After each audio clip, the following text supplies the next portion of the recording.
So, hi everyone, to a stream that may seem unusual from me, but really isn't that weird, because fun fact, I actually kind of started my fandom tenure in the Ace Attorney fandom.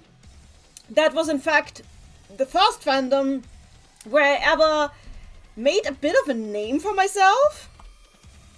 It's all in English? What are you talking about, Maddie? Anyway, let's see. So, first of all, let's say hi to everyone. We've got Jenny in the chat. We've got Adapter Canis. Nice to see you in the chat again after so long. We've got Derek Matthews. We've got Maddie, of course. We've got Azul. Hi, everyone. Oh, you're joking. Okay, good. Yeah, I originally, my first real foray into creating, stuff in fandom was, in fact, the Ace Attorney fandom. I mean, I was a little bit in the Zelda fandom beforehand and Kingdom Hearts, but, like, it really got started with the Ace Attorney fandom, where I was, like, big on RPing, role-playing, and I had like a fanfic that at the time was really popular, though that fanfic kind of died thanks to the unfortunately awful ending of Spirit of Justice. I am still not over that. It just killed all of my desire to finish the fanfic, which is sad because I had a whole ass outline for it and everything, but I couldn't like start it again nowadays. I mean I couldn't just go back to it anymore. There's just so much in there that I wouldn't write the way anymore these days as I wrote it, like I wrote it back then. Oh hi Andrew Mello. So yeah, further on this. We will never pay over Dual Destinies or Spirit of Justice fair. Oh, thank you, Adapter Canis. Yeah, I know a lot of people really like that fanfic. If I ever pick it back up again, I would have to rewrite it from scratch. There's like just too much wrong with it at this point. Before we jump into this properly, I should also say this will get me drawn and quartered in some circles, but yeah, this is my favorite Ace Attorney game. I wasn't sure about it for a long time, but yeah, whenever I think back fondly on the series now, this is the game I think of. Which is weird, because everybody's like singing the praises of the first trilogy, of the original trilogy, but the thing is like, as flawed as this game is my vibe, and I just really am infinitely more interested in Apollo and Trucy as characters than I ever was in Phoenix and Maya. Even though I love Maya a lot. This game has always been good, y'all. Just mean it has issues. It does have issues, especially its rushed middle part. The rushed middle part is like a problem.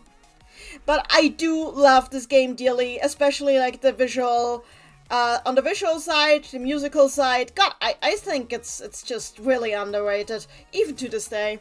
It was my fave until I played the Grand Ace Attorney. Still haven't played that.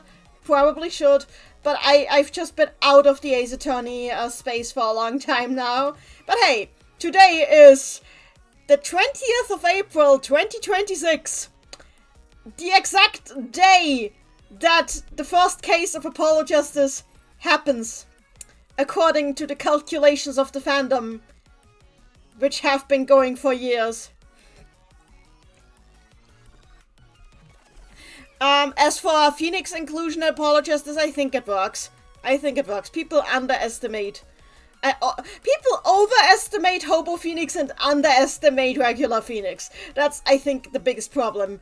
People only look at the surface and not what's going on underneath.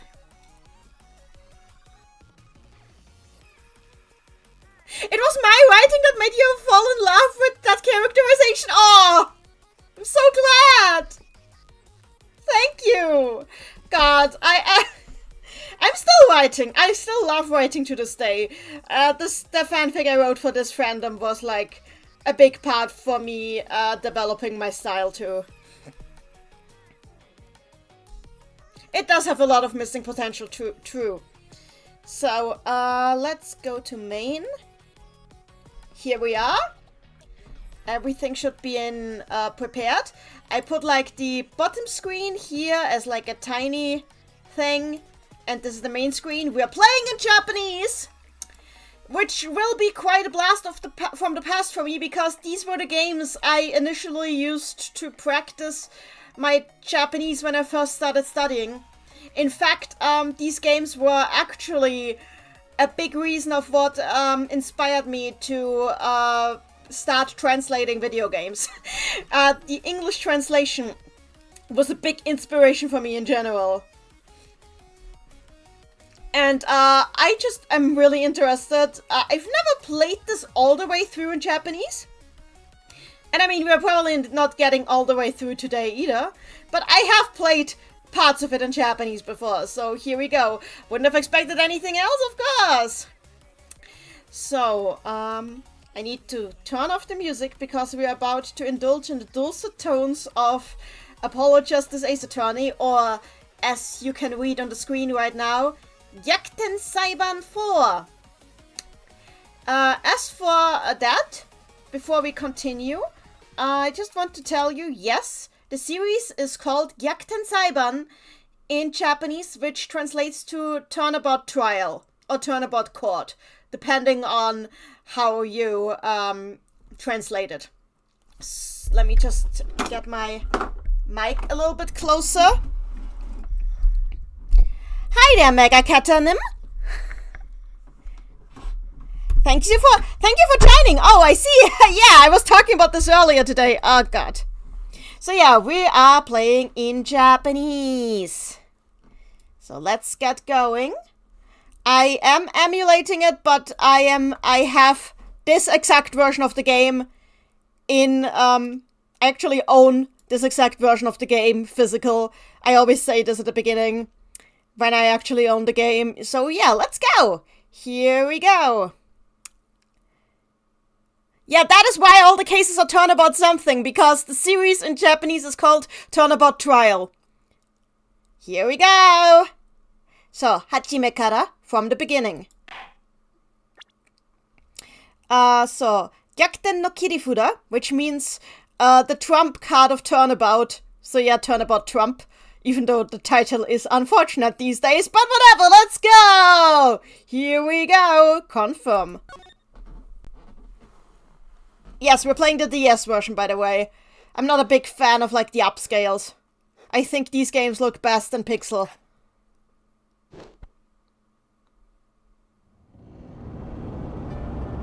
Oh god, this music brings me back immediately. The music just immediately takes me back. Oh my god. It's showdown time, he says.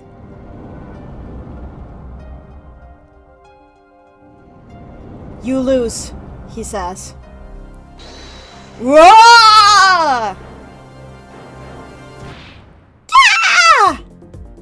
Or whatever, whoever is screaming. I don't know whose voice that was again. I don't remember at this point. It's so quickly. God, this is actually really nice style. Really nice style. Sorry for this. Sorry for getting you tied up in this. Yeah, this is what it looks like. Yeah, he's dead. Got his head bashed in. It's gonna be fine. Anyway, I'll leave this to you. I'm relying on you for this. This was fast, but not as fast as compiles text scrolls at the beginning of games. So yeah, good. I can translate this. 20th of April. Oh, that's today. 9:37 in the morning. District Court. Waiting room, like defendant waiting lobby. Oh, defendant lobby number 3. So, the one talking here is Odoroki, which is Apollo's Japanese surname.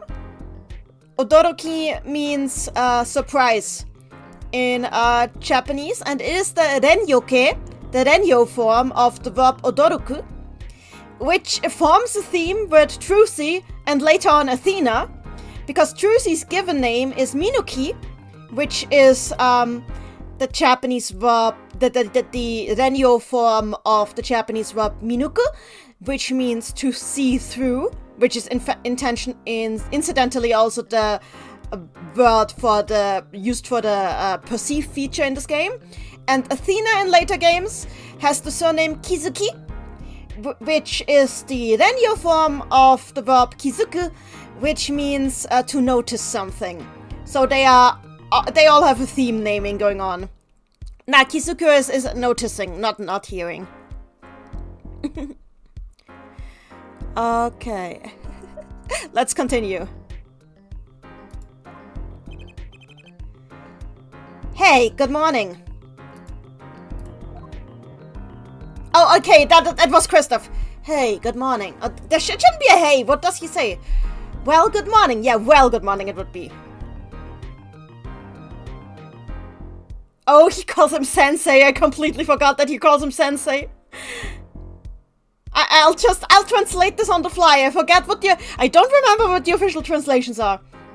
Yeah, good morning, boss. Oh dear.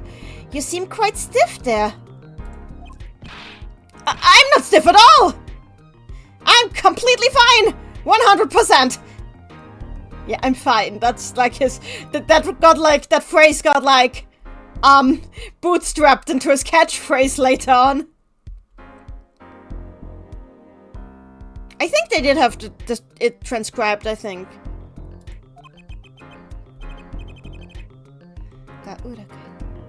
The tone in your voice deceives you. Well, whatever happens, don't overdo it. It's no surprise that you're nervous. After all, it's your first trial. And a murder trial at that. Truly a surprising turn of events! Just befitting of your name that the puns have already started. Do you see why these games need to be translated the way they are? Because the puns have already started. A surprising turn of events befitting of your name because he's literally named Surprise. I'm fine, he's saying. I got up this morning at 5 o'clock sharp and started training my voice. Yes, I can hear that.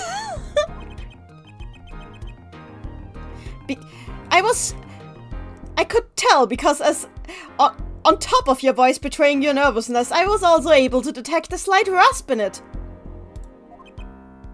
Cough. I overdid it again. the chortles of steel, yes. Well, as you are aware, your client today... Oh, is it called client? It is called client. Yeah, in German you have a different word for if it's in a court, if it's like a lawyer's client, but it is called a client in English, so yeah. Well, as you're aware, your client today is an old friend of mine. If at all possible, I would like to help him out. Yes, I understand that.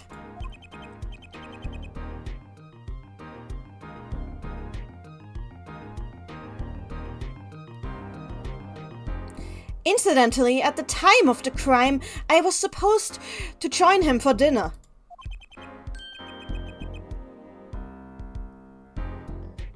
So, as you can tell, it is not possible for me to abandon him in his time of need. I'm fine! I'm fine! Okay, I understand why this was bootstrapped as, but then again, I don't like how the newer games are written, so, but I get why you would bootstrap. This is his catchphrase, but like, this is a special situation. He's nervous AF, but whatever, let's keep going. Oh, also, please stop repeating that you are fine. It is my sincerest recommendation.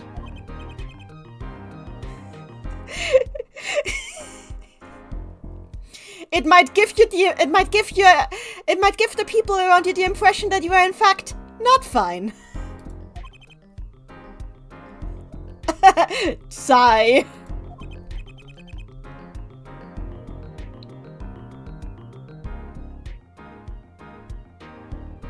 Well then, I shall finish the preparations now. I believe it would be the best if you went and greeted your client now.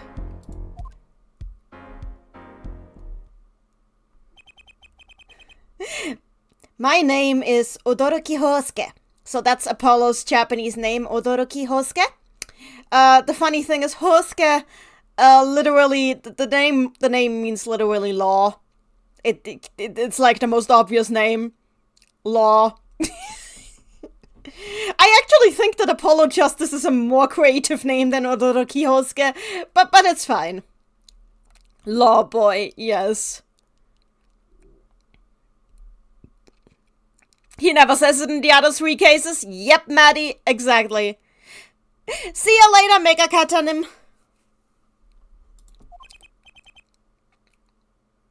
As you can see, I am a rookie defense attorney. And today is my first trial. It's nothing special, though.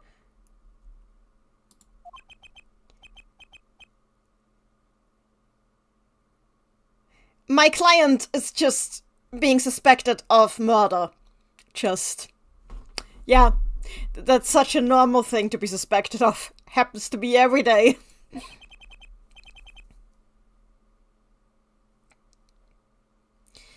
Even if my mentor hadn't asked me to do it, I would still be standing here wanting to protect him.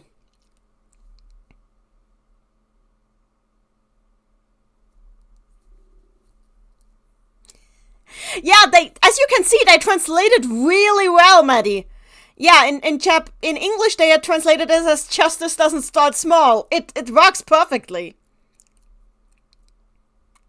Oh, it's not Tuesday, it is Monday. After all, he would never do something like this. There he is. The man. The legend. The question marks. Ah! Good morning! Morning. I'm in your capable hands today.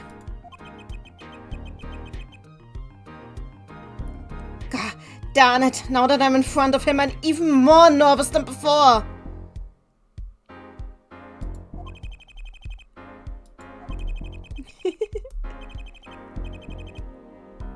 If Naruhodo had a nickel for every time he was accused of murder, he'd have 3. Yep!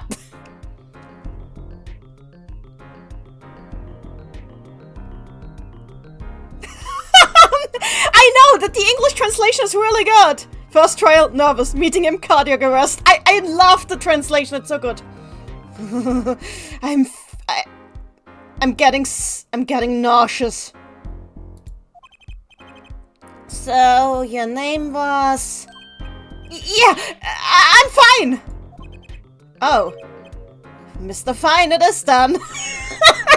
He's messing with him! I love it so much.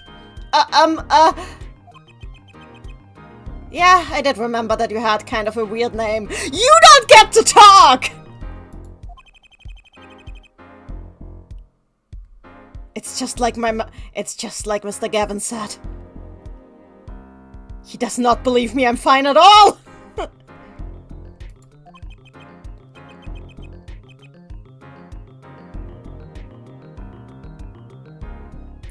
Are you sure that you want me to do this? Like, your defense?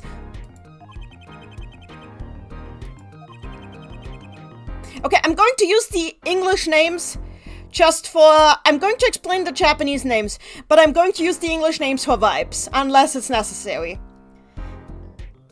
After all, Mr. Gavin is the one who is a first-class defense attorney.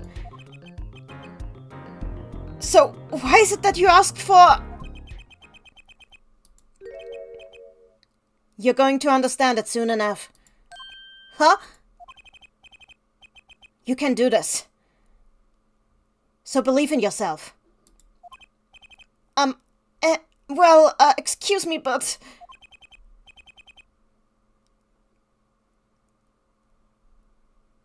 I just wanted to say I'm sorry about what happened.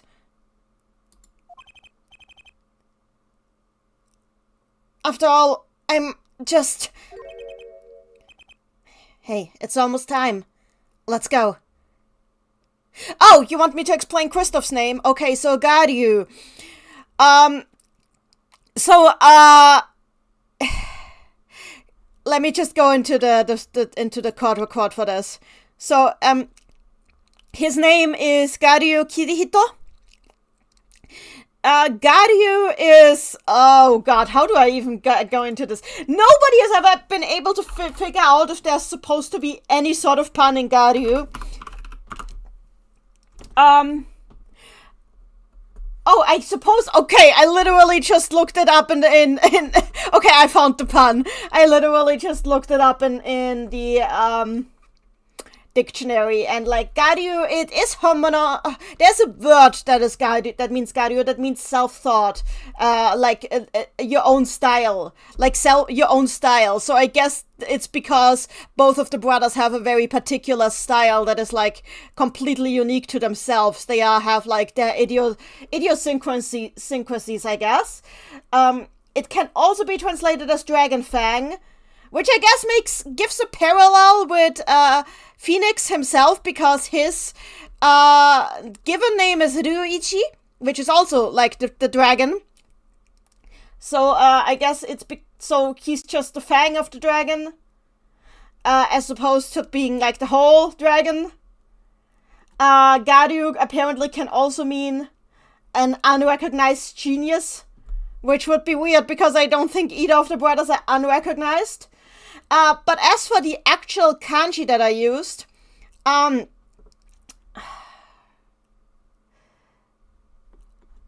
let me just grab this real quick, because I know that the second kanji means something that I always found very poetic.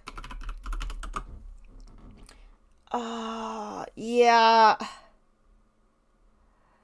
I think this is what it is supposed to be. Yeah, exactly.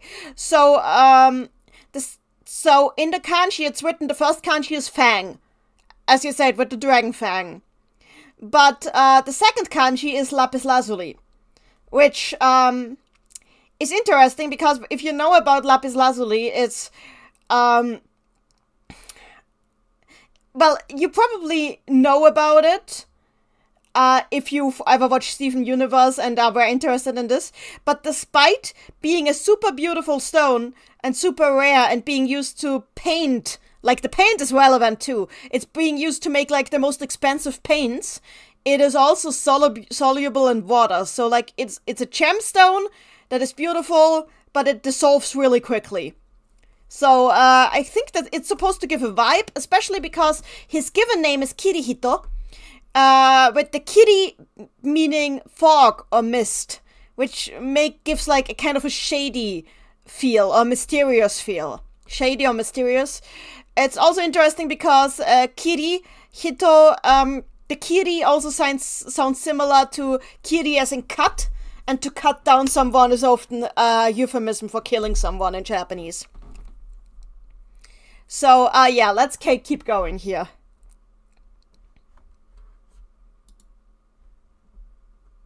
Also, Kirihito sounds close enough to Christoph, I suppose. It's almost time. Let's go. Yeah!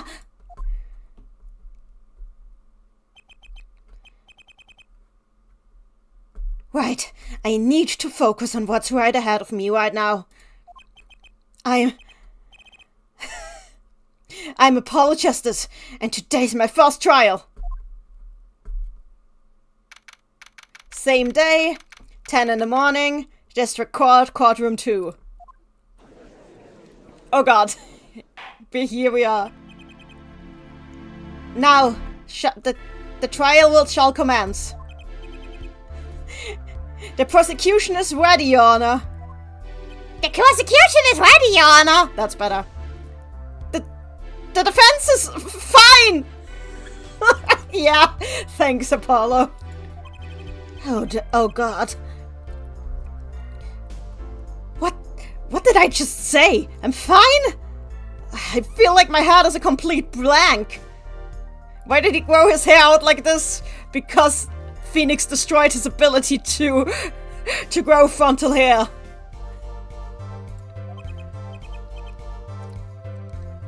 You were Mr. Justice, if I remember correctly. It appears that today is your first trial. Oh, that was me, correct, you're right. Yes! Yeah, and I'm fine! Apollo, stop! Are you quite certain about that? Your voice betrays some nervousness. Also, I feel I detect a slight rasp.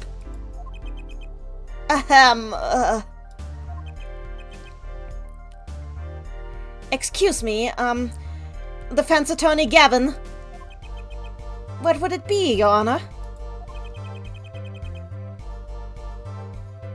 I was actually under the impression that you would be responsible for handling this case. Well, that was my intention, yes. However, as a defense attorney, I feel it is necessary for me to respect the client's wishes.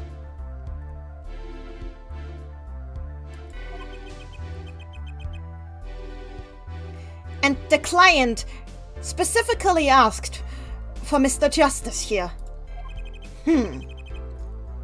Well, I can't understand that choice then.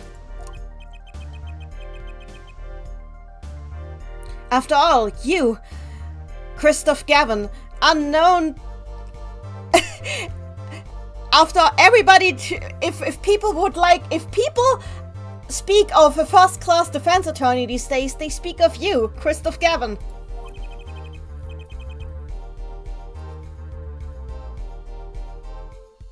Who would ask for a greenhorn like him over you? Oh dear! I'm fine.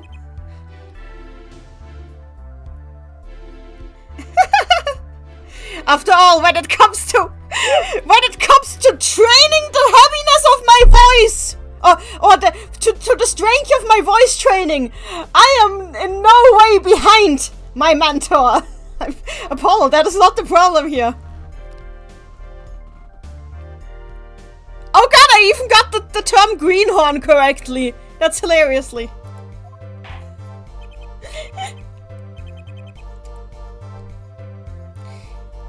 Well then, let us begin the proceedings. Please guide the defendant into the courtroom.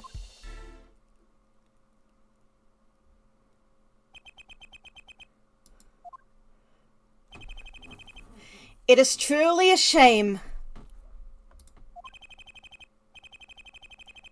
I did not wish to meet you again after such long time and such unfortunate circumstances. Mr. Phoenix Wright.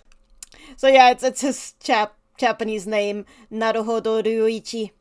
And he still calls him Kun, which, okay, so anime gives an incorrect impression about honorifics.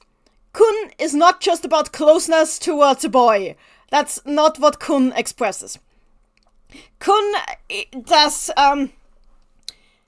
while still having a bit of distance, it has less distance than a lot of other terms.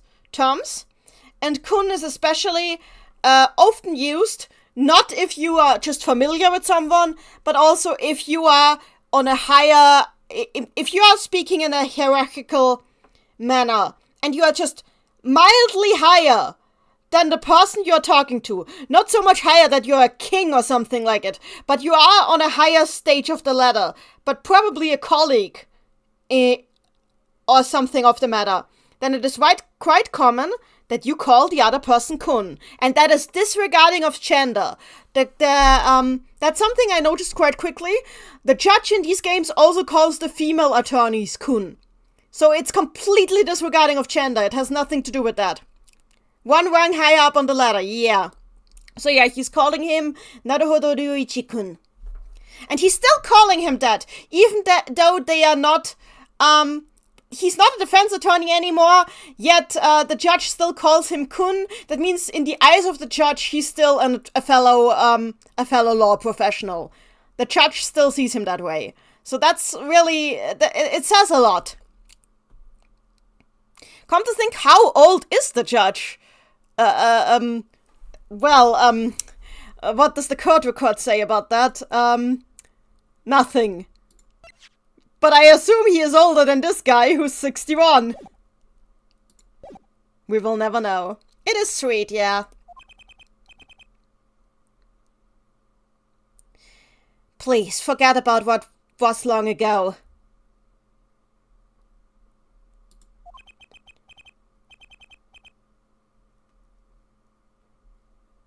Right now, I am nothing but, well, a simple pianist.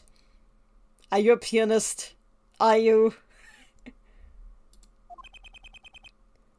Mr. Wright. The judge is based, he's been cool with having ghosts in his courtroom too. There are so many things. Oh. Then I shall not waste too many words on it. Prosecutor Payne. By the way, Payne's Japanese name is Aoichi.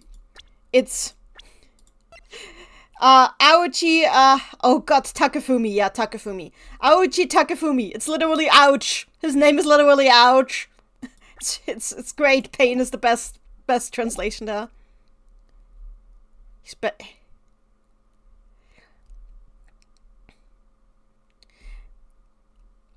Prosecutor Aoichi, if you would please summarize the case for us.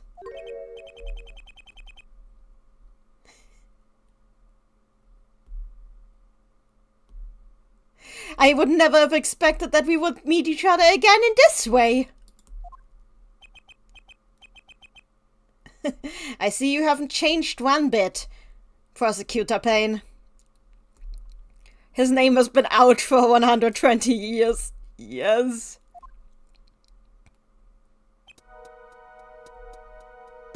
More people need to talk about how the original trilogy ends with Phoenix creating a legal precedent for malevolent ghosts. Yeah.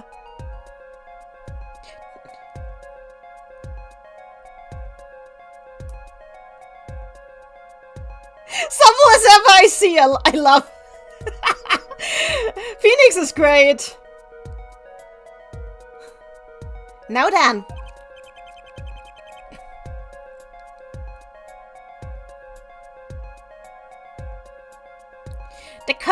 The case occurred. Oh, the incident occurred in the Russian restaurant Borohachi. Borohachi? Let me see what that is. I forgot what it is called in English. Oh, you forgot to ask how was the trip to Brazil? Oh, it was nice. I got hung. Bosch Bowl Club. Oh. Why is it called Borohachi? The Bodo sounds like bowl. So that might be why. Hachi could be 8 or B. Or is it because of how Bosch is said in... How Bosch is said in Japanese? Let me see. Bodo shit. Oh! Yeah, it is. It's a pun on Bosch. Borscht. Okay, see. So, okay. Borscht in Japanese is pronounced as Boroshichi. Boroshichi. The shichi, but shichi in Japanese can also mean 7. And hachi is 8. So they just counted up 1. So it's borscht, but the 7 in borscht became an 8. Borohachi. God, that's so stupid.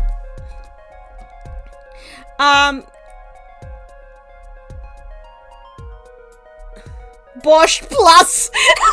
Borscht plus. I love that, Maddie. I love that. Let's continue. The defendant, Mr. Phoenix Wright. The defendant is Mr. Phoenix Wright. And the victim was, well, beaten to death by the defendant. Bam! Ba-bum! Okay, yeah, okay. So he was dining in a restaurant.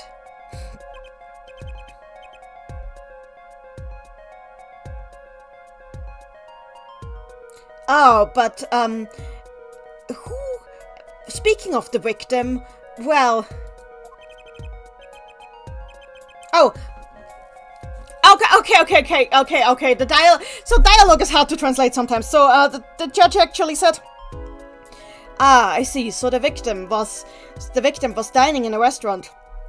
Oh, but what was the defendant doing there? It appears that he was working there as a pianist. A pianist? You, a pianist? And here we have the murder weapon that has stolen the life of the victim. It's a bottle of grape juice. So yes, this was never censorship. This was grape juice, even in Japanese.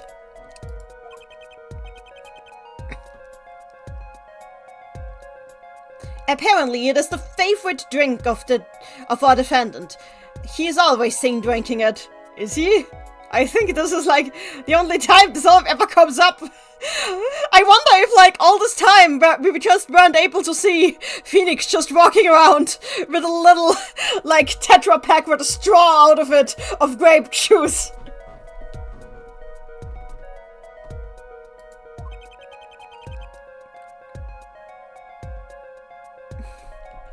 Well then, the deadly bottle shall be added to the court record.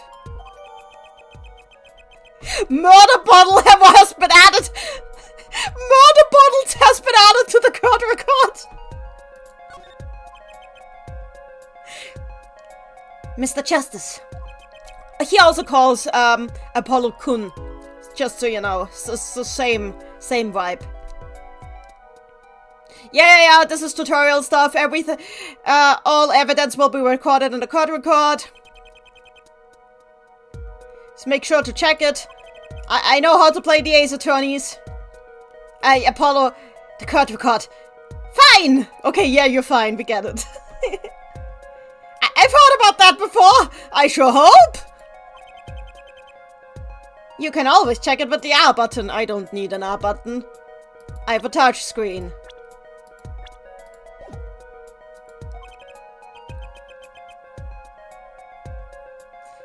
Well, I'm quite certain that you will be able to handle it. The R button, I should definitely check that. Nanny, once 3D evidence is unlocked, check the badge! I will, I love the badge. I love the badge. Oh wait, yeah, you can already do it here. Let's check the badge. I love this badge a lot. Look at this. His number is 29003, it appears. There's a number etched into the back of the badge. This is my very own number. The proof that I have become a defense attorney.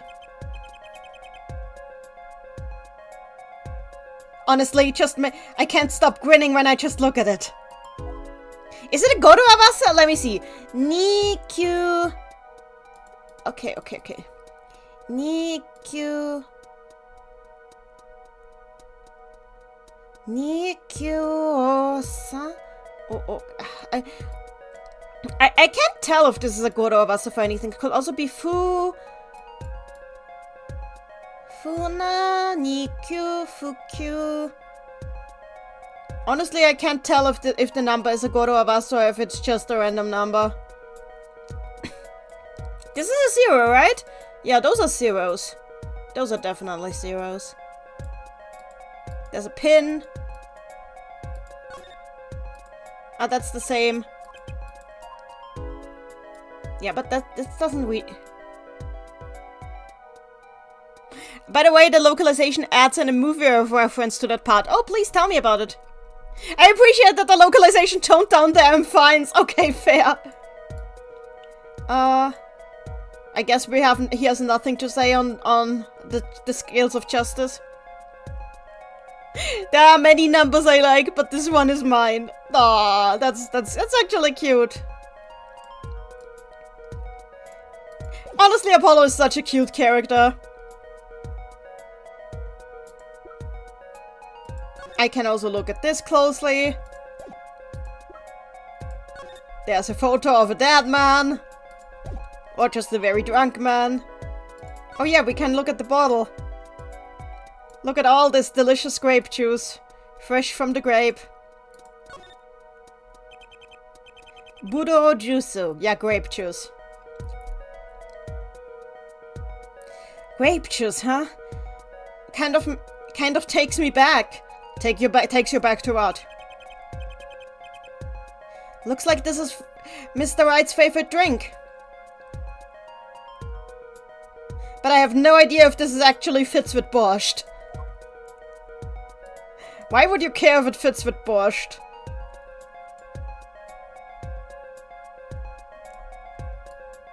Ah, what does the button? The bottle is completely empty. Okay. Hello. Ah. Anyway, this is enough. Let's continue. Anyway, as we've already heard, the victim was dining at the restaurant.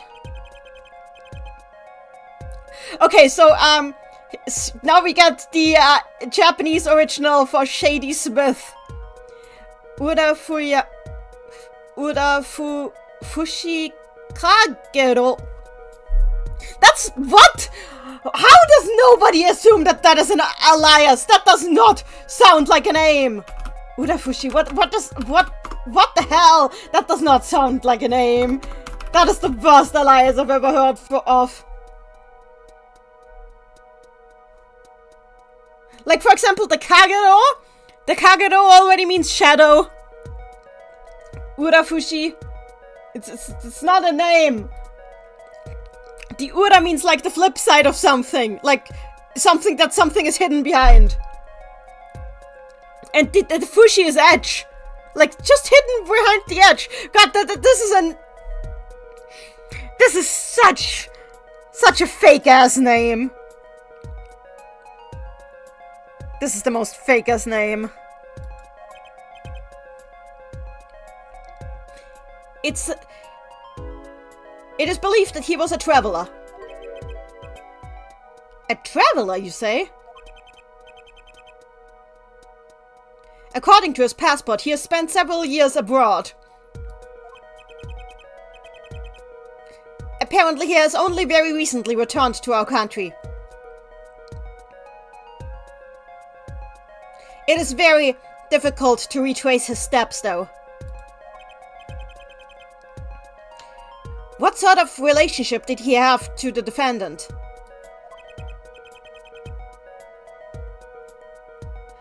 Right now, we can't prove any possible link between them.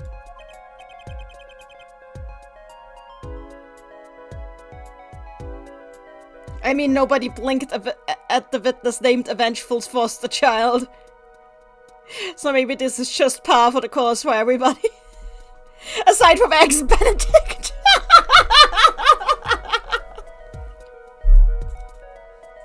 God, now I want to eat eggs.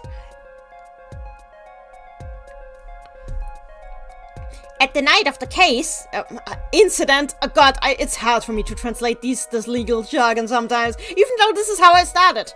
At the night of the incident, it is believed that they met at the Borscht Bowl Club for the first time at the night of the incident. Then how in the world could this incident have ever happened? Maybe the awful piano skills of the defendant were to blame?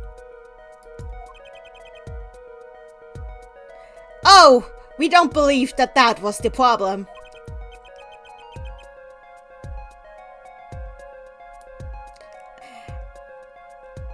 The actual motive, so we believe, might have been something just a little further away from the piano.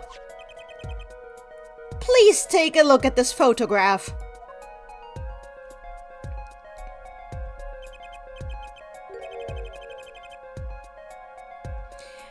As you can see, the crime scene makes it appear that they were in the middle of a game of poker, that is.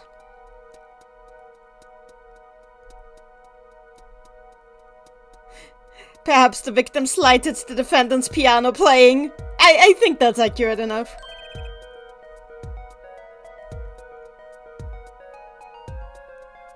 Wait a moment!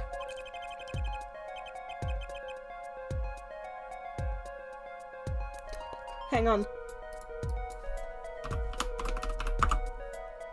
Did you just say poker? Well, wouldn't that be gambling? Isn't that in and of itself already a crime? Exactly. As it would appear that our defendant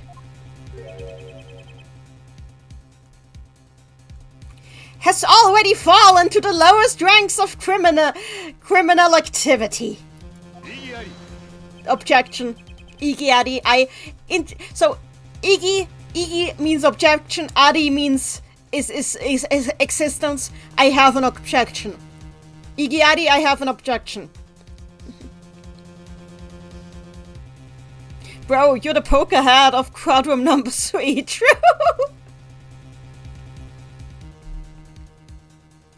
While it may be true that the victim and the defendant were indulging in poker at the time of the incident,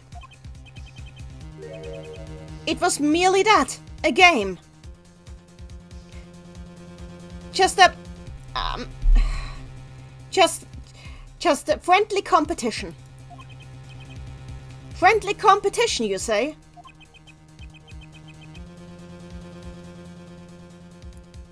Yes, just a quiet meeting of the minds. Blue flames burning on the back of their cards. Oh yeah, this line is actually important later.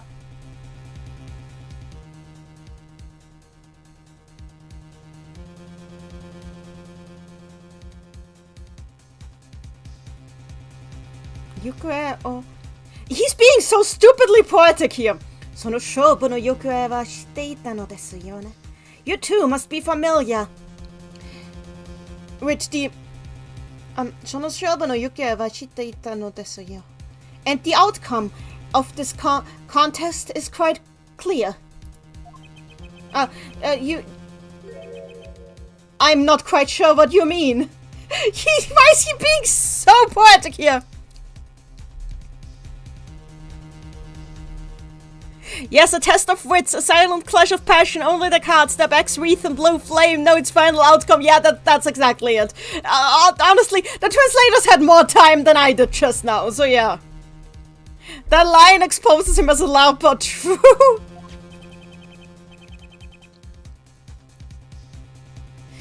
Well, just as Mr. Gavin has just explained, what we found at the crime scene was indeed a deck of cards with blue backs.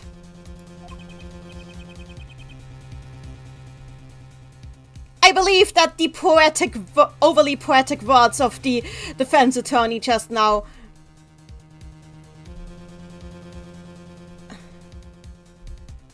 were meant to express this in a way that was supposed to sweep you away.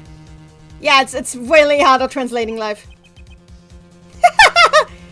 Maybe in an attempt to make him popular with girls.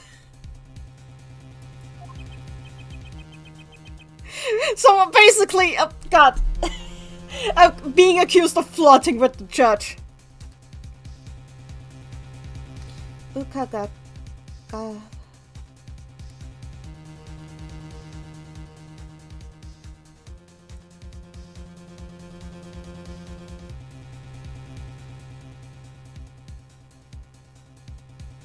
Hang on, I'm not quite sure what he's trying to say here.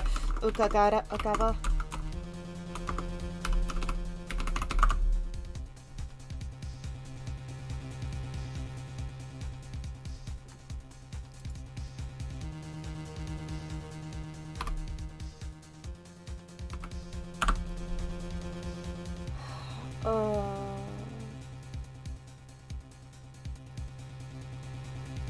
Okay.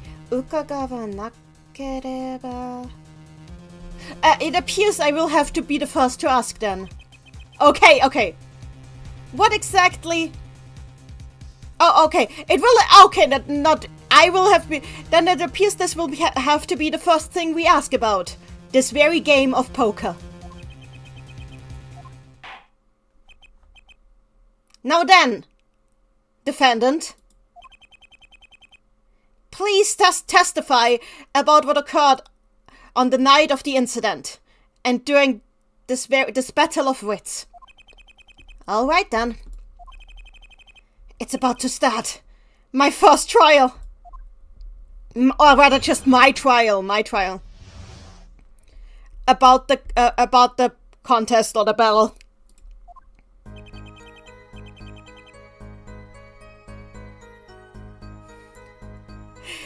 Yeah, it's true, my job description says pianist, but I can barely play the piano.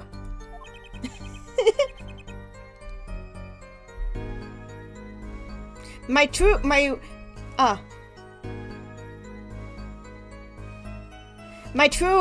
job is to face interested customers.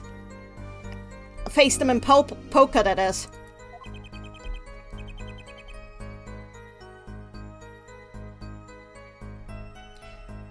The room that the case occurred in is what the restaurant is actually famous for. That's where we let the customers battle me. Can I just say the thumbnail is beautiful? Yeah, it's the re-release title card. I used that intentionally. It is really nice though. The rules are pretty basic, really. We play using 2 decks of cards. And the game itself is simple too.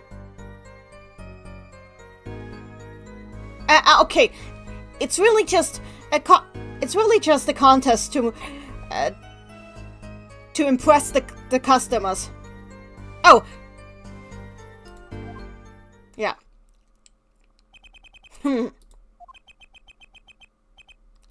A pianist that can't play the piano, you say? Well, still better than a defense attorney that can't defend. Screw you, Payne.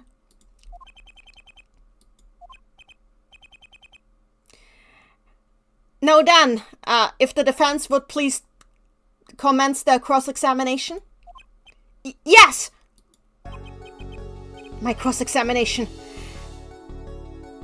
There it is, Apollo! He's talking to himself. I love this cute little kid. Are you alright? I can see the veins on your forehead. Can people stop talking about Apollo's forehead for 1 minute? By the way, I had to explain this back when I was in the fandom. But people accused Apollo of being just a carbon copy of Phoenix. But they couldn't be further the truth. They expressed themselves completely differently in Japanese. Apollo has like a completely different speech style from Phoenix. Apollo talks a lot like a teenager still. He doesn't feel quite matured yet. He doesn't feel quite like down to earth. He very much feels like like mentally, while he is trying to be very mature, he mentally hasn't quite left high school yet. He's using ore to refer to himself, which is something you shouldn't actually do in a professional setting. It feels like he feels insecure if he doesn't use ore to refer to himself. It's interesting. We're playing tic-tac-toe and that shit. Fair. Yeah, I'm fine. Stop it. Get some help, Apollo. And yet again, your voice betrays you. Alongside with that nice little rasp.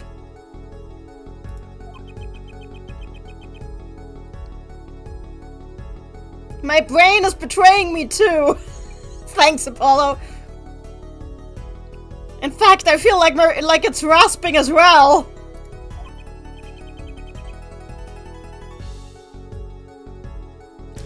I'm quite... Well, you've suddenly observed me holding cross-examinations often enough. But this is your first time conducting one yourself. Would you like to review the facts one more time? About it one more time?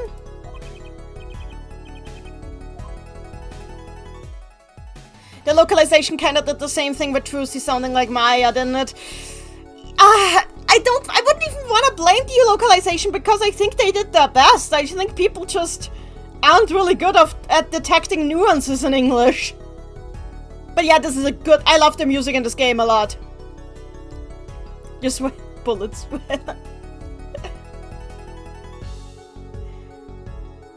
So, I don't want an explanation of cross-examination. By the way, fun fact, the Japanese word for cross-examination, I just want to look it up so I don't mispronounce it. It's Jinmon. Jinmon. The Japanese word for cross-examination is Jinmon. And Jinmon, the first kanji in Jinmon is the same kanji as the hero in Chihiro.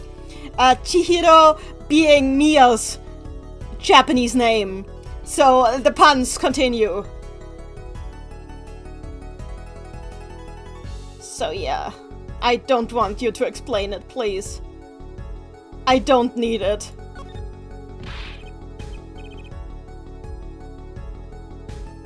You don't need to help me. You don't need to help me, boss, or mentor, or sensei. You don't need to help me, boss. I can handle this on my own.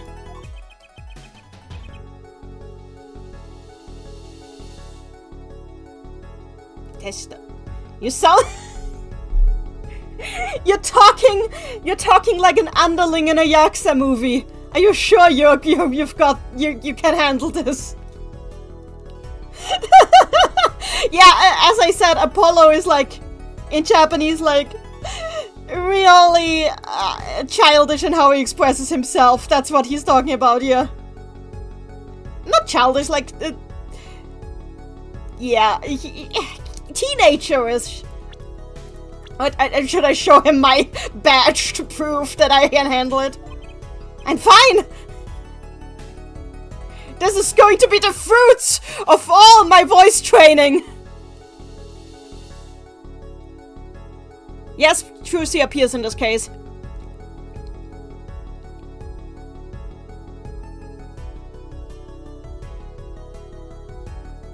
Oh, by the way, Nanny, are you doing this for every case? You mean play them on the day they take place? I could try that. That would be fun.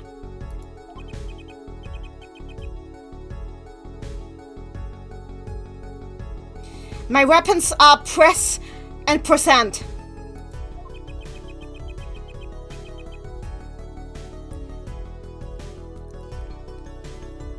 What you have to do is expose the lies and the contradictions in the testimony. That is what a cross-examination is. Show us what you can do. Lies and the contradictions. But would Mr. Wright really lie?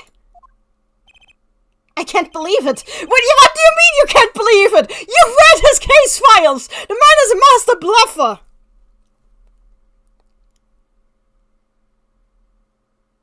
And I have to prove that he wouldn't. Now then, if the defense would please commence with their cross-examination. About the contest, so. I'm going to press everything because it's fun. Mata! Wait! Mata! So yeah, wait. What do you mean you can barely play? Well, sometimes I give it a try. Because when a really annoying customer tries to give a request. Well, then usually I play one piece and that usually shuts them up.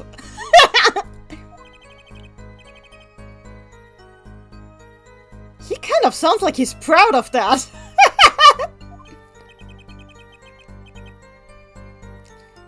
Well, honestly, the pianist gig is just kind of a cover for what I really do.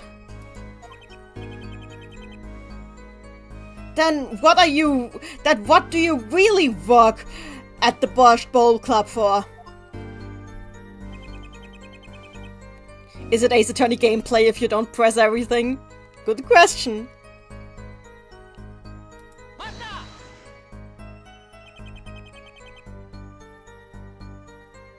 So you get money for playing poker? That's it? Yeah, kind of. I'm a professional after all. Well, in my own way.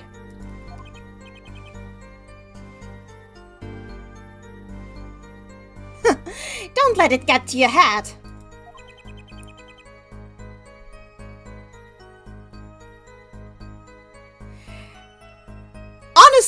Honest working members of society such as us could never see anything worth praising in that.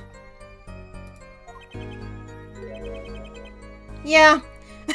I can imagine that you... Yeah, it's quite easy. Yeah, I believe you that you can't imagine anything that you... Yeah, I remember how this was translated in English. It's like, yeah... Your power of imagination has always been lacking pain.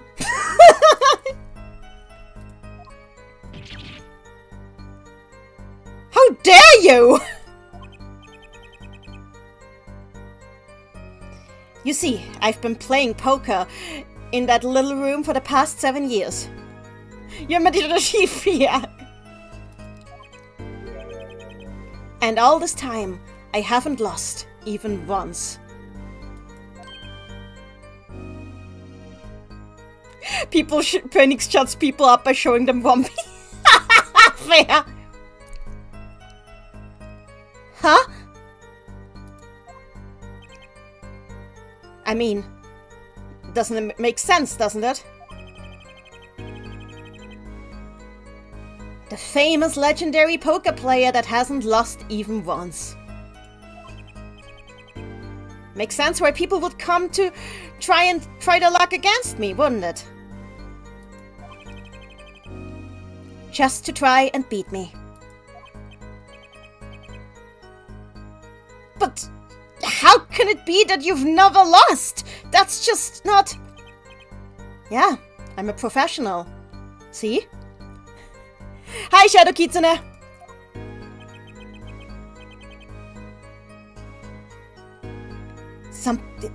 Somebody who's never lost in a card game? Is that even possible?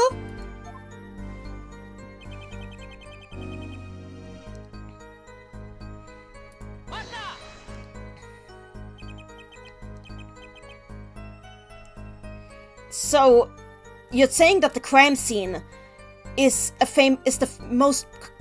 famous attraction of the restaurant? Yeah, that's what I hear at least. You see, a long time ago, the Bosch Bowl Club was kind of a place where the criminal underworld of the town gathered. The criminal underworld.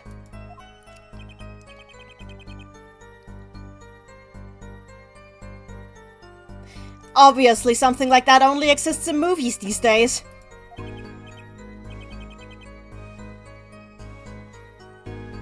But as far as I heard, there were illicit dealings happening in that place back then. In that very little room. Now that you mention it, looking at that photo, it does very much look like a place where villains would gather.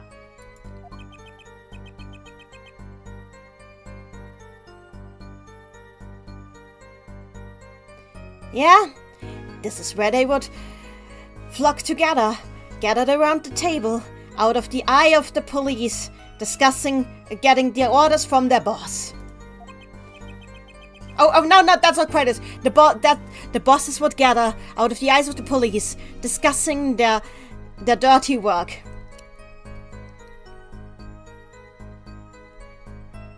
And just outside of that little window, one of their underlings would watch out for that nobody would come and interrupt them.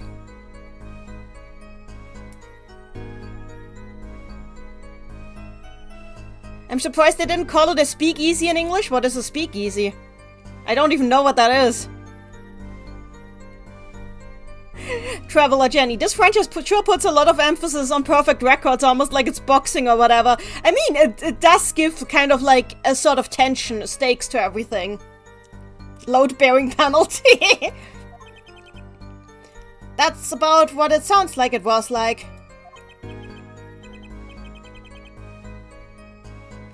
Yeah, speaking of that window, it really doesn't look like it would be good for anything other than looking out for danger.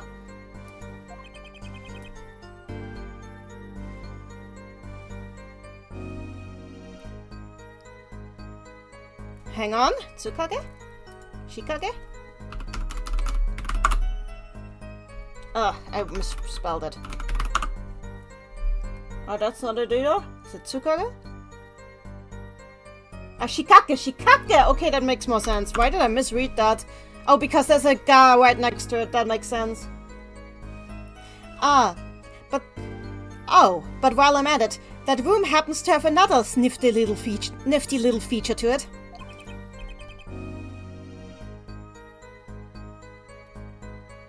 Something that the regulars at the restaurant are all quite aware of.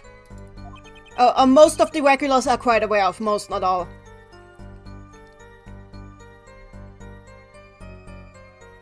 Ibakutsuki no... Hang on, Ibakutsuki? Ah!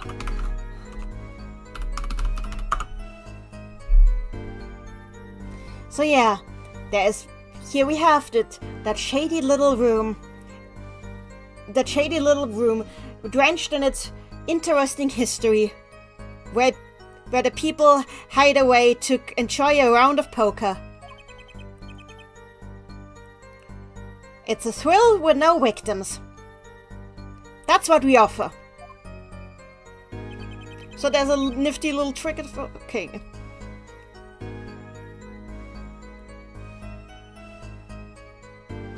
There was a brief window, Maddie says, there was a brief window in US history where booze was... Oh yeah, the Prohibition. A speakeasy was a secret bar where people got the alcohol fixed. Oh, that makes sense. That makes sense. The rules are quite simple, Willie. A game with 2 decks of cards, okay? 2 decks of cards? Yes, we have it set that way in order to make cheating impossible.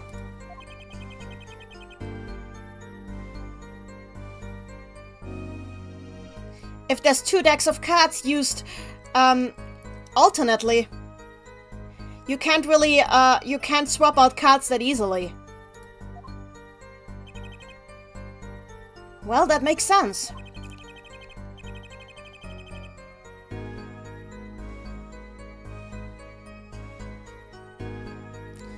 Come to think, the cards aren't just spread out on the table, but also on the floor. Exactly. The cards on the table and the cards on the floor. Each of them form 1 deck of cards, it would appear.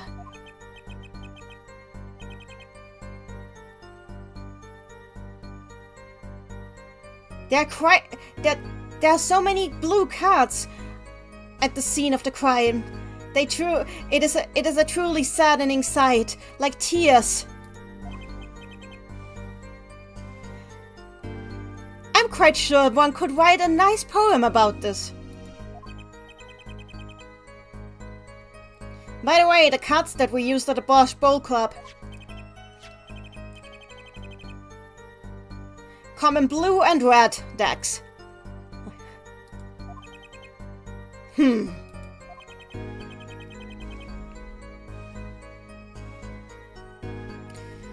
If I remember correctly, poker is played by forming hands of 5 cards, correct? It should be quite easy to cheat at that game. Huh.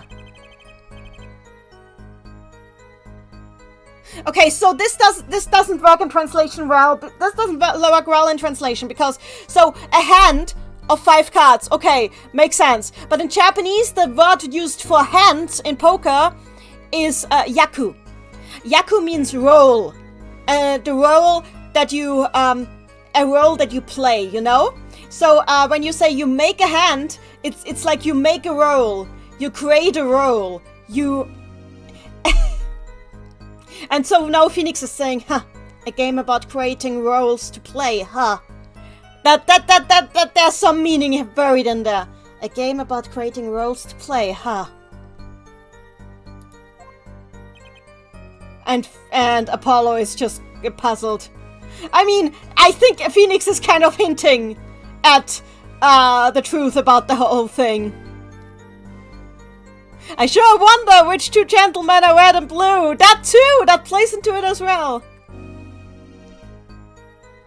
Ah yes, a game of hands. Yeah, it makes more sense in Japanese, doesn't it?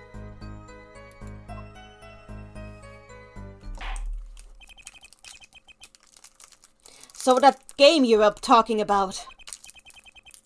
I feel we have got a good grasp of on it now. So this game is really hard to translate sometimes because in a flow, because of the small size of the text boxes. Because of this, sentences are usually split over 2 or 3 text boxes, which makes it harder to translate in a flow. So if anything comes across as weird, that's why.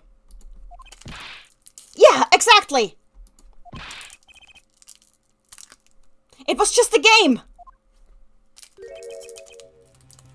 Huh, I'm not quite sure about that. Huh?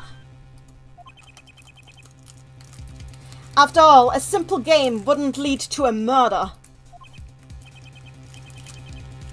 People don't die over simple games. Defendant.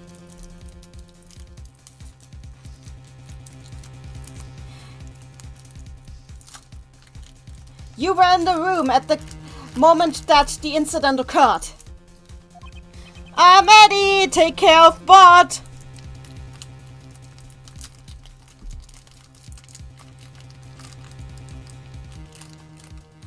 And yet you claim to be unrelated.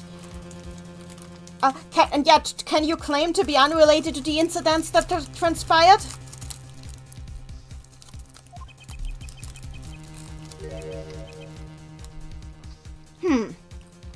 That's weird. What is weird?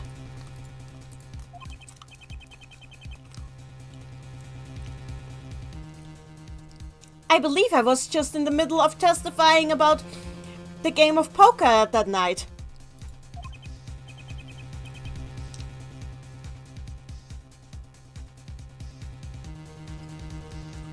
Accordingly, I should not be asked questions about the case, about the murder itself right now.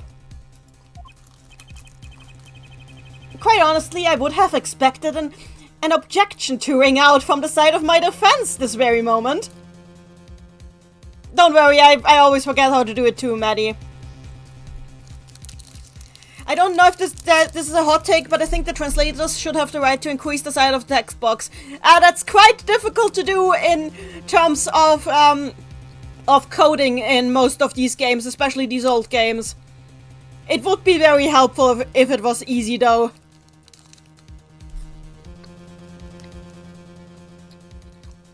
The game has 3 row text boxes in English? Good. Otherwise it would have been impossible.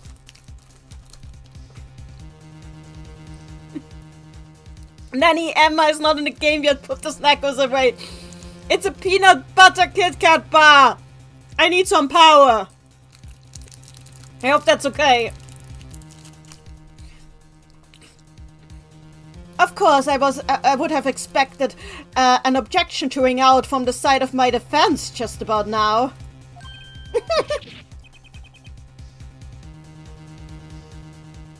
Ah, damn it! I got carried away just listening.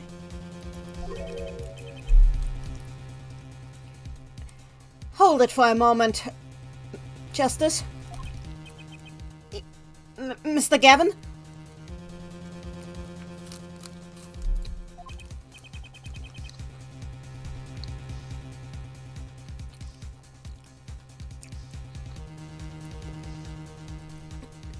Mr. Wright, there's one thing I want to make clear for myself before we continue. I want to hear your exact connection to the case, from your own mouth.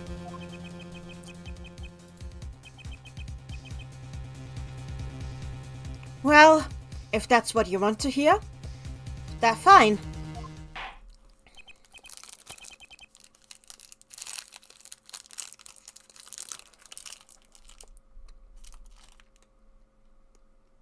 Very well. The defendant may continue their testimony then.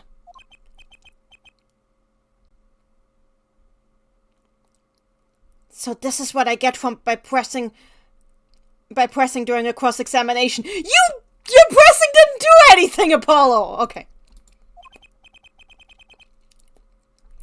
This is how I get new pieces of testimony to appear. No, you didn't do it. It was Gavin. Oh, whatever.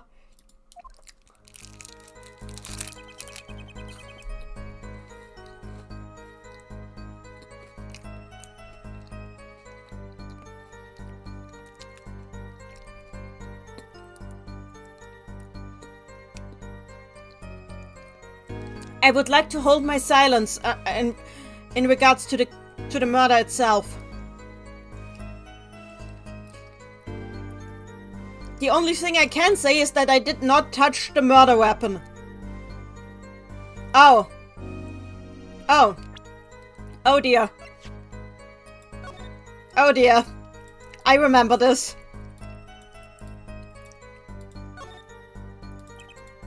Okay, I know that it is empty, but I'm pretty sure that there's like...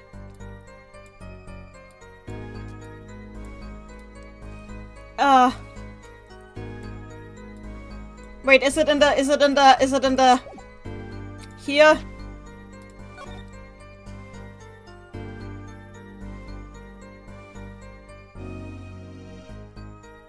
I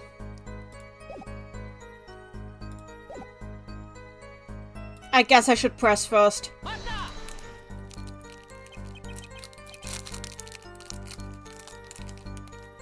This whole segment only happens if you press certain statements. Okay, that makes sense.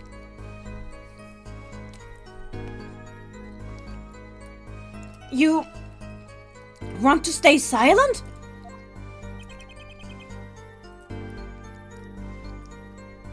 Well, yes.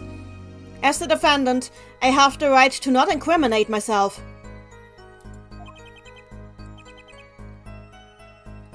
I mean, as far as I am aware, at least with my humble expertise. But if you, by doing that, you admit that testifying on the point would incriminate you. It doesn't put you in an advantageous position.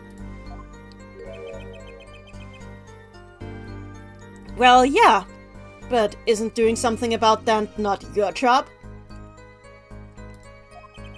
Ugh. He's putting me on the spot.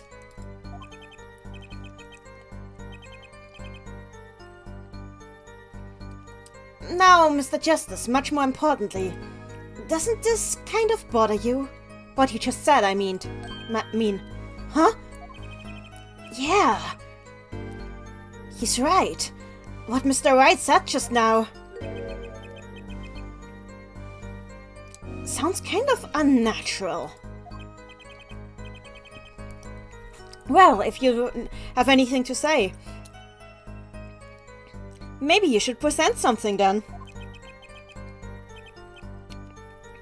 Show the contradiction in the testimony with the evidence. A contradiction in Mr. White's testimony? But why? I need to check the court record. I just can't imagine that Mr. White would lie in his testimony. Did you read the bottle description itself? I tend to forget to do that. Oh yeah, right. Phoenix Wright's fingerprints are on it. Okay, makes sense. Yeah, okay.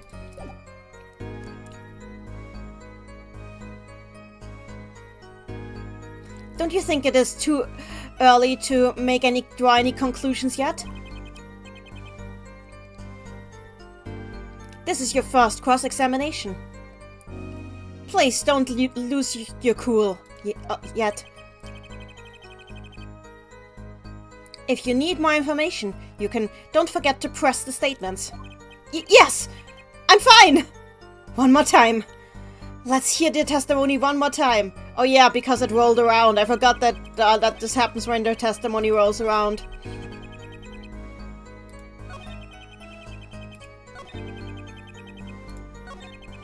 So, here we go. Bottle time. I kind of want to scream. No, I don't need to do this, but I can do it like this. Objection! The murder weapon. This bottle. You say that you didn't touch it. That's what you said, right?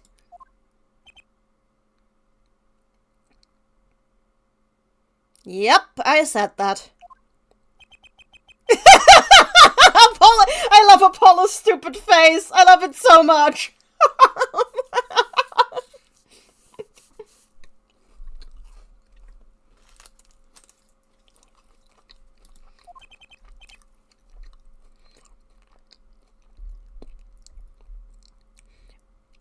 Does the defense have a problem with that?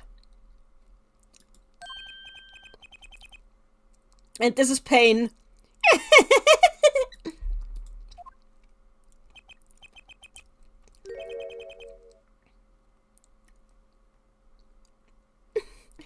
I believe the defense has just realized that they can't play dumb for much longer.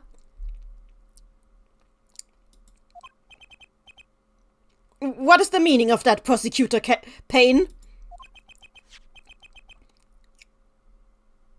Well, you see, the bottle that was used as the murder weapon is covered in the fingerprints of the defendant. Yelling objection to the mic. Mic is an underrated part of the S suite. Oh god damn it! I missed that just now. I think he... Oh god, I need to... Ha! I didn't see that! I need to check my own live stream. Let me check my own stream so I can see this. Oh, I love this song. It's Apollo's theme. Where's my own stream?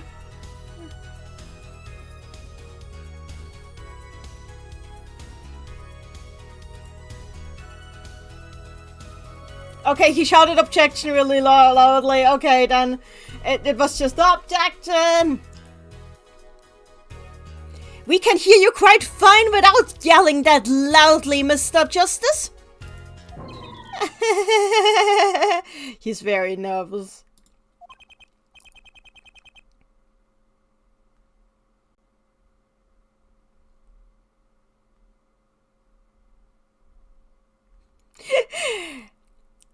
Unnecessarily loud screaming is disadvantageous to the judge's ears, as well as our case. Then what did I do all that voice training for?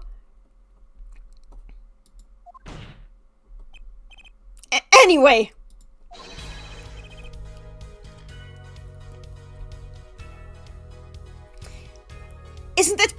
Doesn't it make sense that a bottle in the restaurant where he works would be covered in his fingerprints? Well, that is true. Would be quite obvious. Well, yes. Of course, that would be obvious. If it ran for the position of the fingerprints. Huh?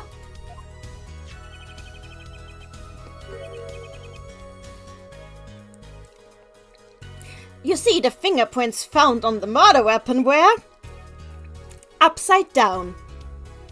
In a backwards grip. In a backwards grip?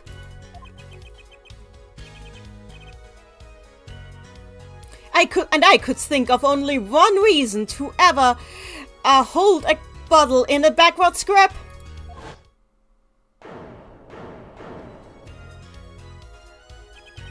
Right. To pick it up and beat somebody with it. Ah! He says and screams. Probably very loudly because it is Apollo. Fuck you and your stupid hair, Winston. Agreed!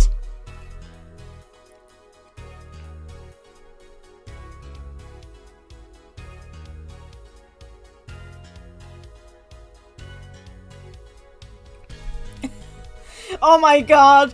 You know what I'm noticing? The way that Apollo talks to Kristoff in specific is just extremely similar to the way that Atari in Puyo Puyo Quest talks. Especially to her higher-ups. So now I'm imagining it all in her voice. It's just so...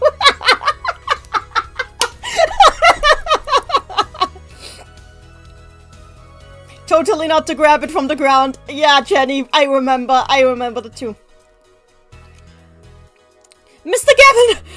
I'm in a very disadvantageous position here. What are you talking about? I thought you were fine, Mr. Justice. Oh! Soon Nogasen says, thanks, Nanny, for helping me with translating Felly's ribbon. It's my favorite Alan Satan moment. I'm glad that it helped a little bit. I'm glad I was able to help a little bit. Your translation was really nice to see. Mr. Gavin. All that matters is the truth.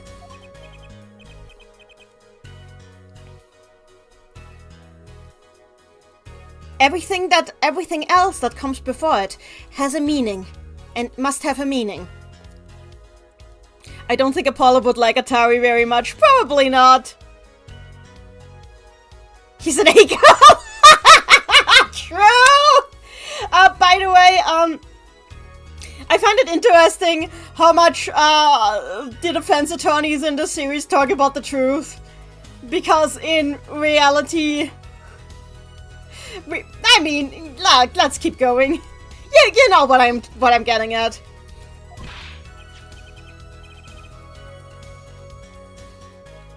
Defendant, explain the fingerprints on this bottle at once.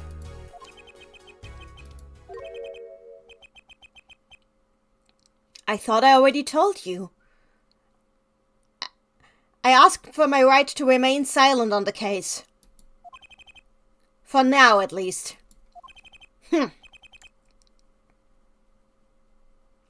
Well, you're being quite uncooperative, I must say. That could prove problematic for your case. Evil lawyer joke, yeah.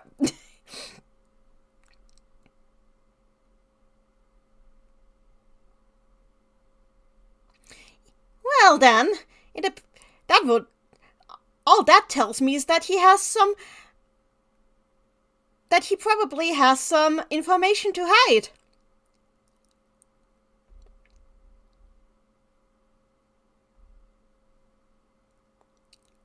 I'm Saul Goodman. Did you know you have rights? Constitution says you do, and so do I.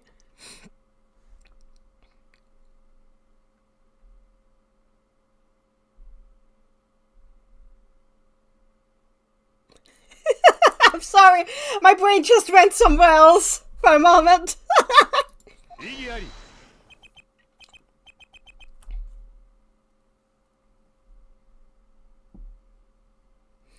Your Honor, it appears that we are forgetting one thing here. And what would that be, Mr. Gavin?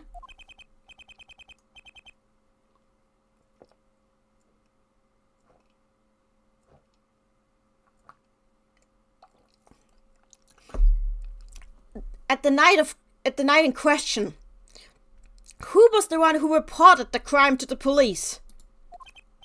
Reported, you say? Christoph's Japanese voice is nice to listen to. Yes, it is. Well, that was, I believe, the defendant, Mr. Wright. Oh, I see what you're getting at. Well, yes. According to our records, the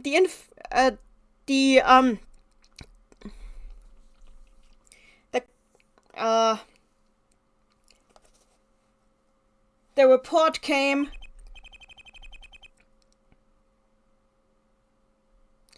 was made from the defendant's cell phone, close by the actual scene of the crime.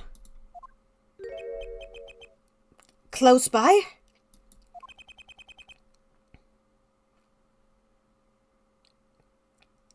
If you would please look at the floor plan of the floor plan of. I can't keep the pain voice up, goddammit! If you would please look at the floor plan of the scene of the crime.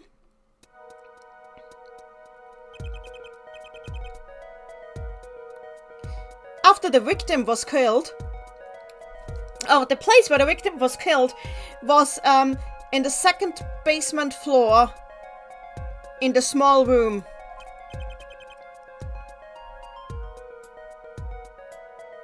Obviously, this far down, mobile phones don't have service.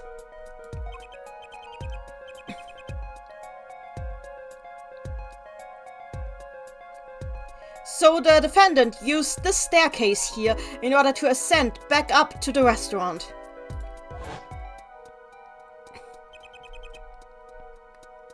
It was from there that he reported the crime.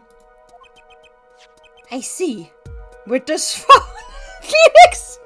Phoenix right out here using a Nokia brick in 2026. We love him for it. I see. So this is the phone. Wright's cell phone has been added to the court record.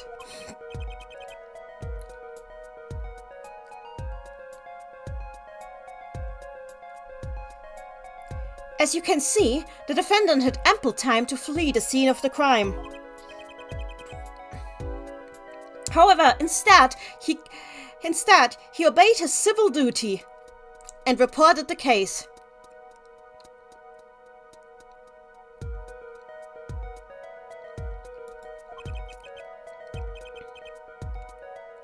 Would you still call him uncooperative despite that? Ugh.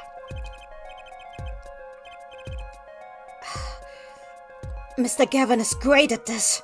I have to pick up the slack. I have to start carrying my own weight better.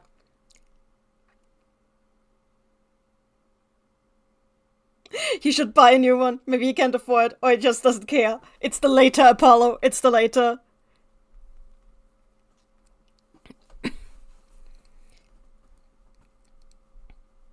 Now then. Jitters.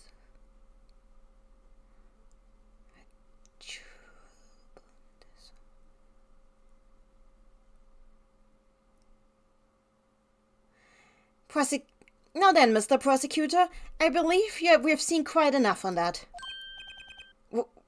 What are you talking about? What are you talking about? Well, didn't you say yourself just earlier?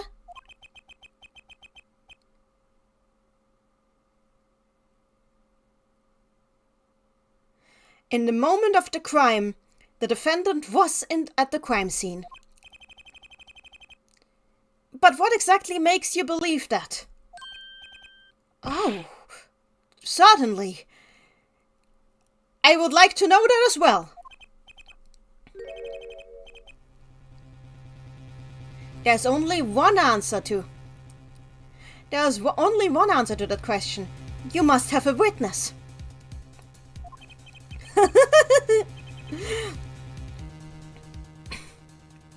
As expected from a famous attorney such as yourself. So there was another person in the room that night. Somebody who has witnessed the case. Now then. Everything up until now was just warm-up, Justice. Are you prepared?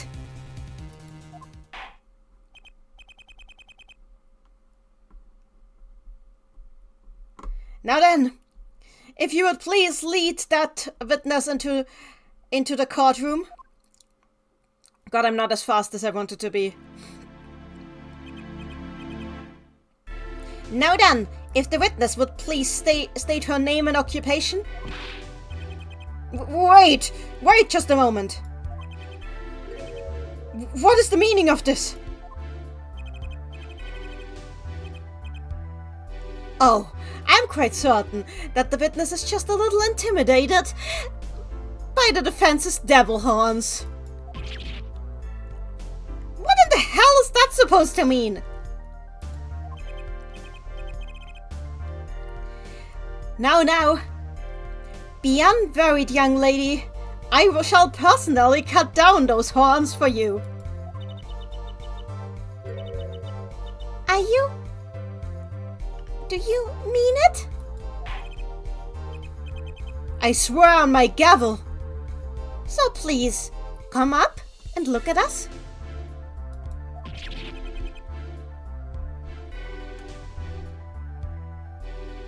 Please don't go promising the witness something like that!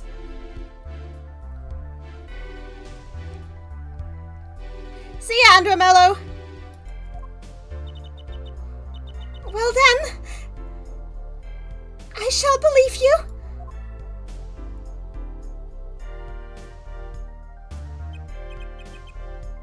Now then, let us get back to this. No.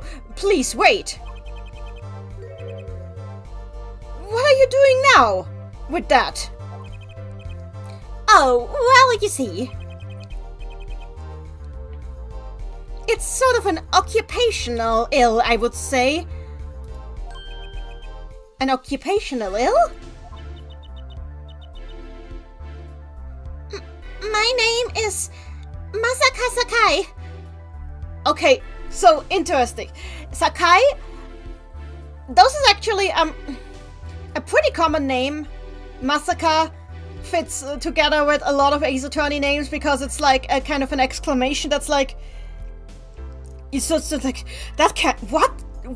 You don't mean something like that. Her name was Olga Orly in the translation, if I remember right, and she was given a really obnoxious accent that she does not have at all in Japanese. In Japanese, she's just really soft-spoken, at least right now. The Sakai, interestingly, is written with the kanji for, again, turnabout, and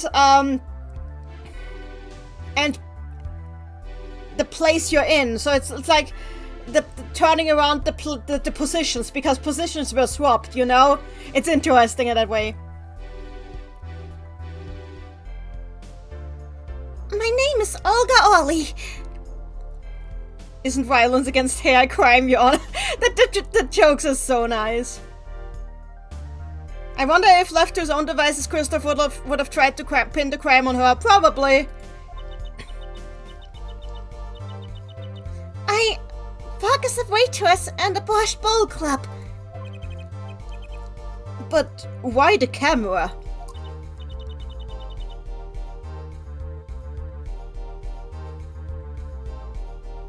Well, of course, part of my work is to transport the famous dish of our restaurant, the borscht, to our customers. However, I am also giving other services, as you might say.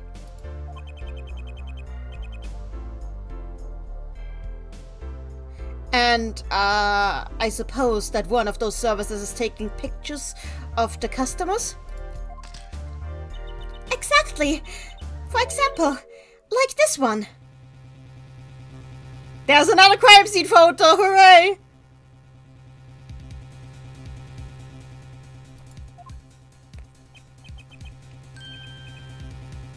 Wait, that is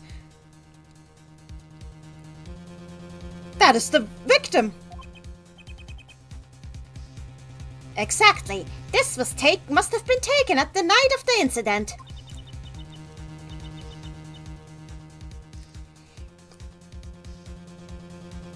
I was told that the customer wearing the right hat has passed away. Honestly, I'm quite glad that she does not have the annoying accent in Japanese. She's actually quite pleasant to read in Japanese. Well, yes, that is quite certainly our victim.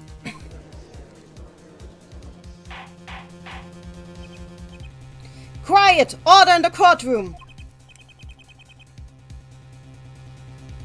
It appears a quite important piece of evidence has fallen into our hands.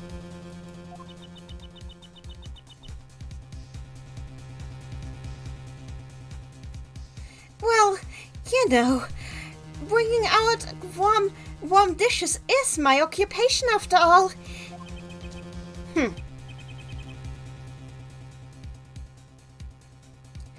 Then we shall expediently accept what you have served us.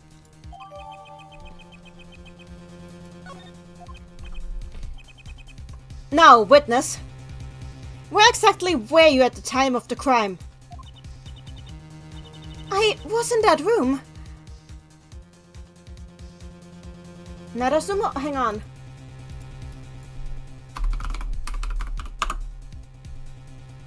Oh, I see. We call it the lair of scoundrels. We call it the lair of scoundrels. The lair of scoundrels?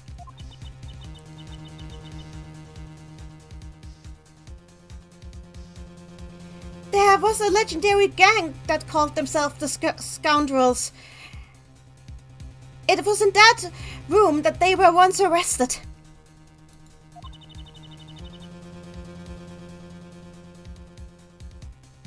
And it is in that very room that the case we are in court for right now occurred. What? The hideout is what the localization calls it, I see. Ah, you have such a wonderful face when you're surprised.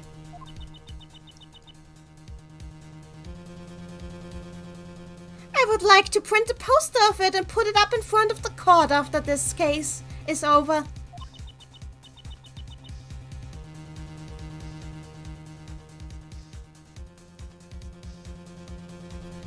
And then everybody can write. Oh, and then everybody can write the number of the pictures that they would like to have prints of out for me.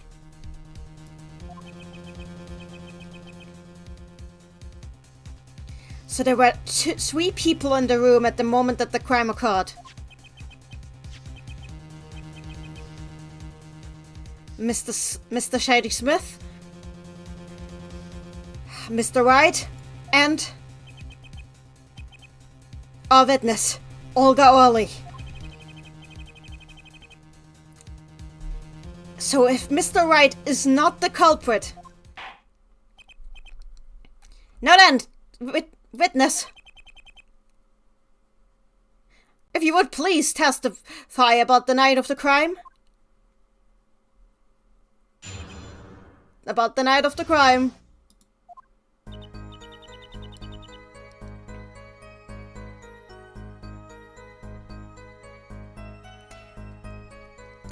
That evening, I was dealing the cards after a customer had asked for a game. It was quite cold that evening. Both of them were playing with the hats still on.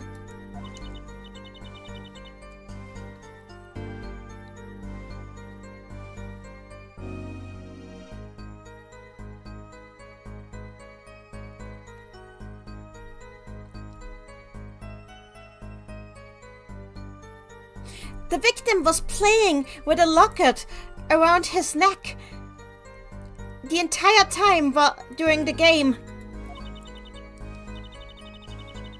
It actually did get pretty cold where I was on the 17th. Ooh. And then the moment the game was over, something terrible occurred.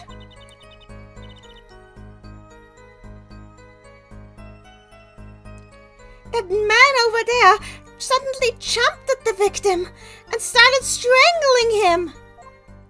Yeah.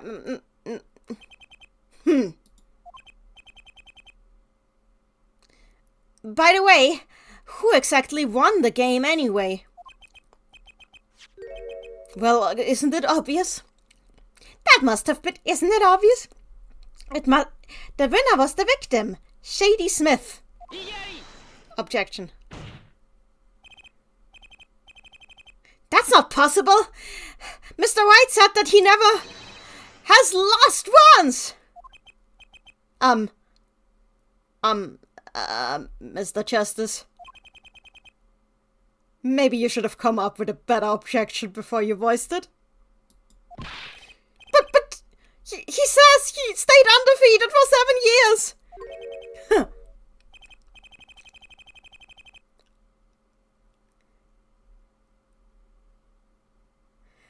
Well, I too stayed undefeated in my first 7 years of prosecutorhood.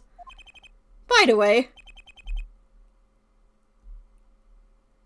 I've got a little piece of evidence here that I would like to present. Could I have presented it earlier?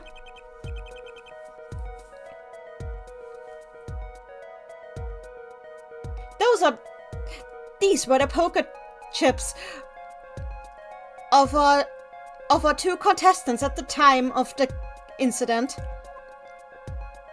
I too didn't lose for 7 years, but then Mia Fey, true!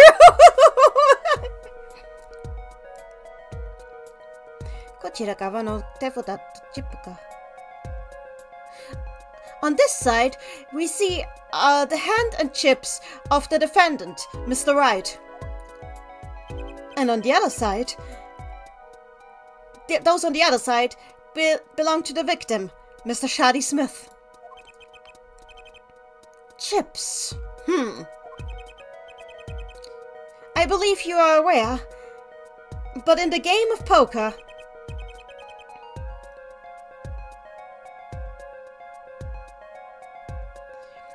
you use the cards in your hand to fight in order to earn chips for each hand that you play. Oh, of course I knew that. After all, they didn't call me the poker head of courtroom 3 for nothing. It's face. It's poker face, Your Honor.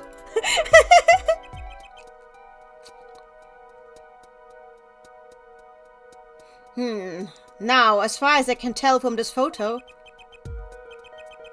most of the chips are on the victim's side. Yeah, but these are worth 1 point and these are worth 10 points. Yeah, okay, never mind.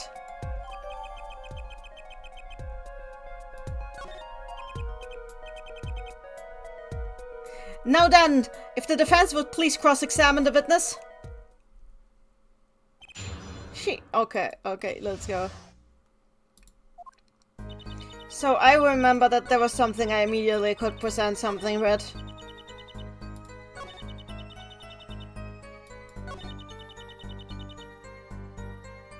So yeah, what do you mean he was strangled? He was not strangled. Full house! Address me! True!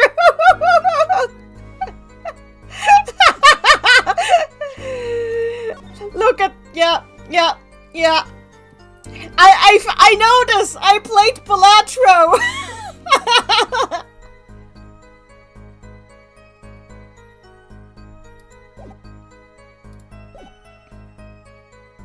So, yeah, this man was not strangled. This man was not strangled. He strangled him. I don't believe he did, actually. Why? Would you not believe that? Because the victim died from a blunt trauma to the forehead.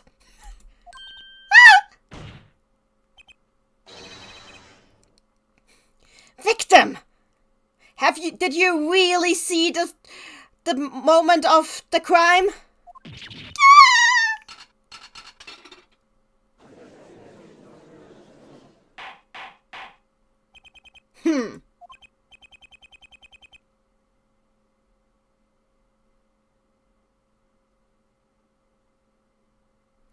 Now that you mention it, it is hard to be able to tell that he was beat to death just from the look of the crime scene as seen on this photo.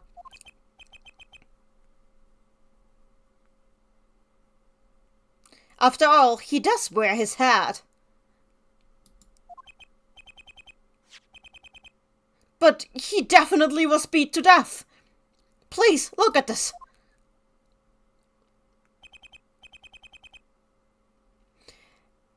During forensic examination of the crime scene, the head was removed and this picture was taken.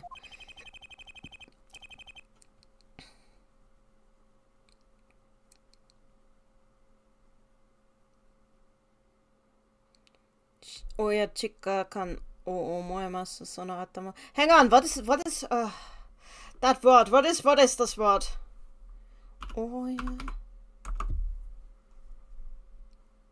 Okay, this is hang on, I've never seen this word before. I know the kanji. Look at this photo. Yeah, Maddie. Honestly, a lot of this game is that. Okay, that makes sense. For some reason, I feel a sense of kinship when I look at his head.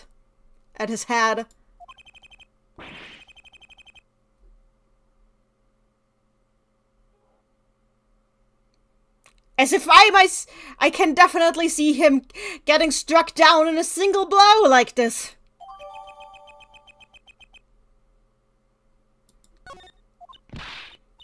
But I saw it!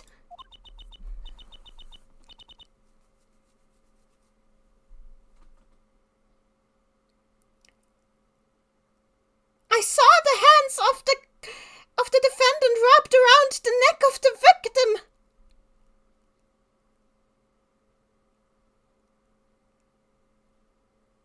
That joke didn't make it to the localization, that's a shame.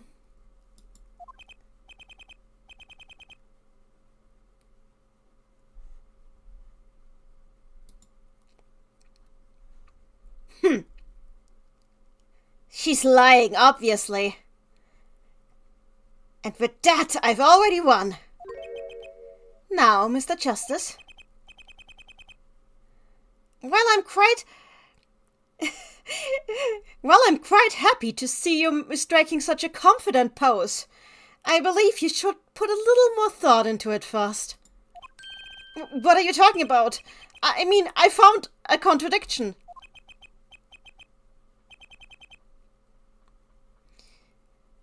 It is just that there is a little something in her testimony that has risen to my attention.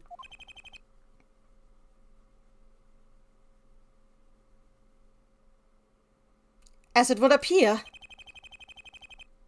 it would be better to continue the cross-examination. Oh boy.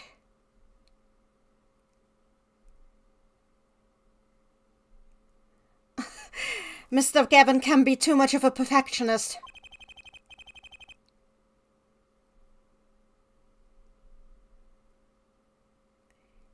Ishibashi.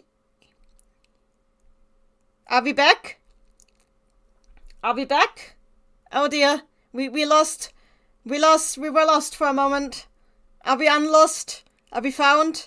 Am I found media? Isn't any line found media?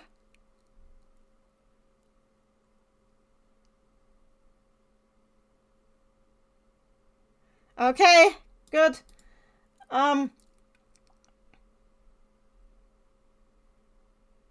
Good.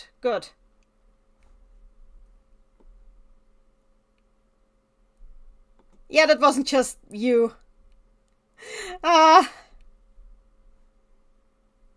Okay, Nanny has found media. Good. So, Ishibashi tadaite kowas type. Hang on. We are back, yes. Good. Let me just check a word, because I know what he's saying here, but I don't want to half-ass this, because this sounds like something that would be funny.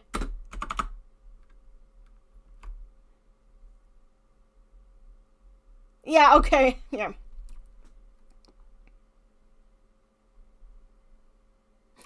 Okay, so in Japanese there's an idiom that goes knocking the stone bridge before you pass it.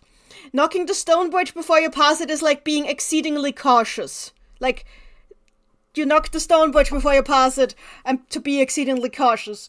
But what Apollo is saying here is being a further, like, he's the type that would accidentally break a stone bridge while trying to knock on it a little.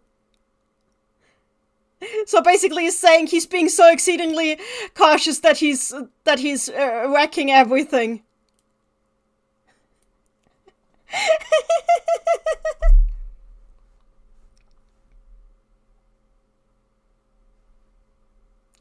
There's such a thing as... Yeah, I was actually thinking of that horse for a moment there. This horse is dead, let's stop beating it. But in Japanese it makes more sense, because it's like, yeah, I get it. We don't want to leave anything out, but maybe we do want to leave this out, Mr. Gavin.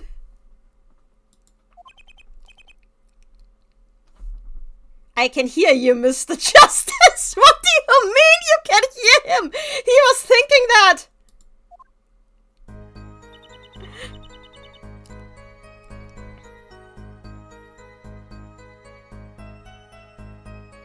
Okay. So, there we have, so let's see. Is somebody wearing...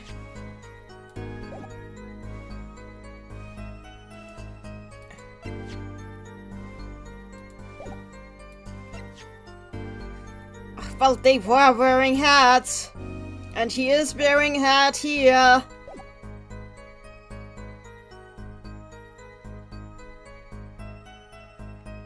I wouldn't be shocked his thinking is loud too, if fair.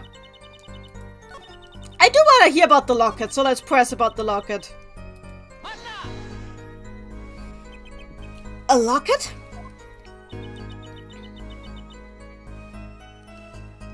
It appears that he was wearing one as an important good luck charm. He kept holding onto it tightly the whole time during the game. I see. I find it funny that Nick still has that goddamn locket even in the newer games. Like, he's just going to court with this locket. He copped off a dead guy in his pocket. I find it so funny.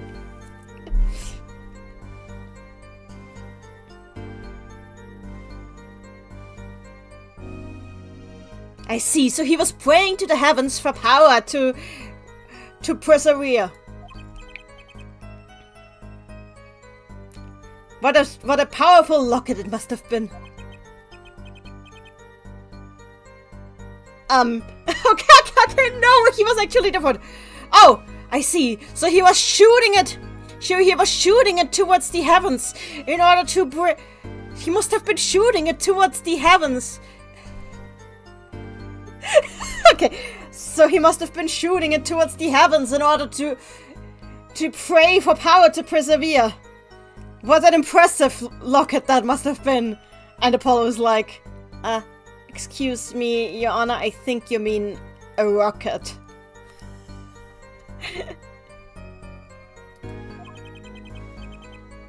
Oh yeah, Phoenix is better at that than Shady ever was. It's kind of like a pendant that you can put a photo into, you see. I know that!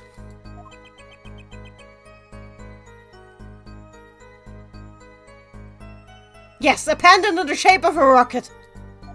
No!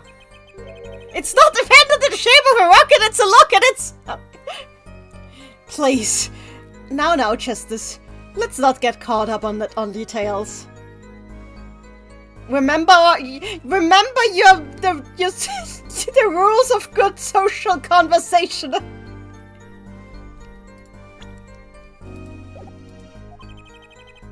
I'm going to lose my mind here, says Apollo.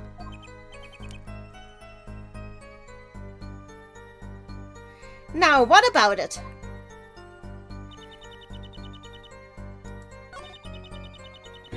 This game is like 19, but how careful should we be with spoilers? I've played this game multiple times.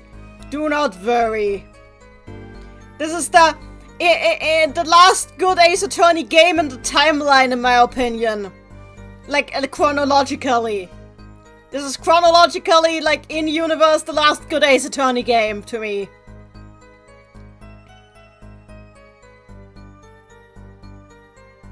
Well, if people haven't played it yet, this is a good time to finally play it. Okay, so, he does not wear a locket here, so let's do this.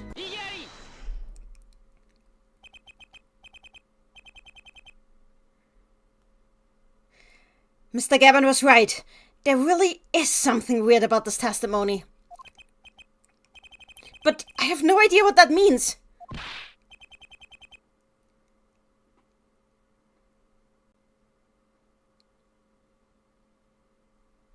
Now, if the defense please wouldn't keep us all waiting on the edge of our seat and just reveal what he objected about already. Well, the witness just testified the following. The victim was grasping a locket that he was wearing. Yes, what about that? Please look at this picture. Where in this picture can you see a locket, if I might ask you? Yes, exactly. I knew you would find it.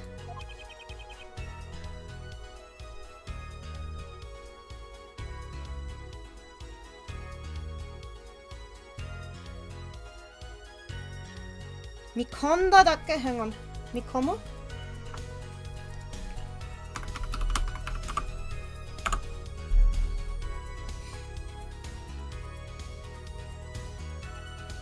Okay. It seems I was corrector of expectations in you. But what even does this mean?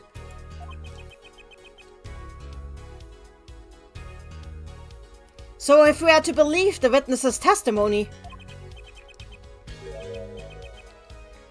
the locket must have suddenly disappeared after the victim's death.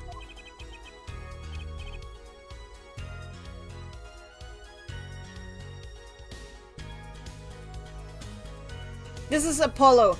It disappeared? How could that have happened? Well, just think about it in a very simple way.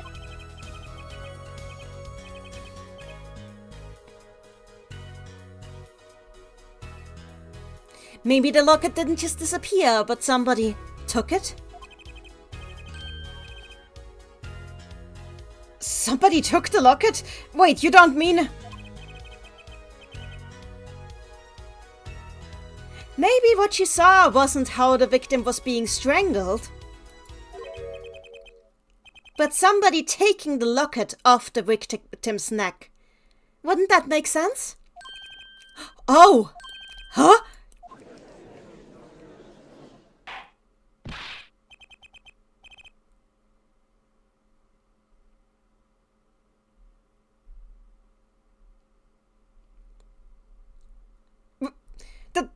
Defendant! What is your opinion on the defense's deduction?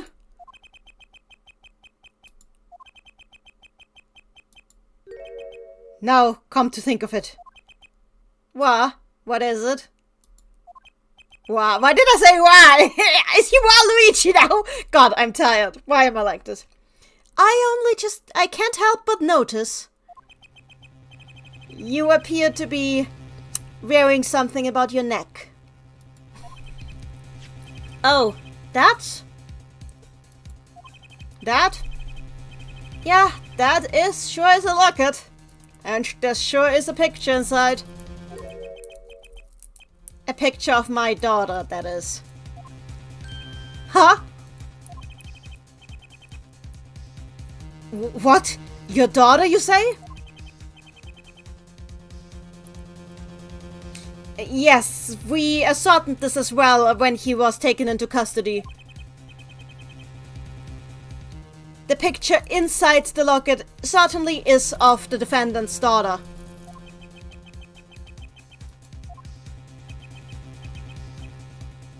So that locket belongs to Mr. Wright then, right? But this is all just too convenient to be a coincidence.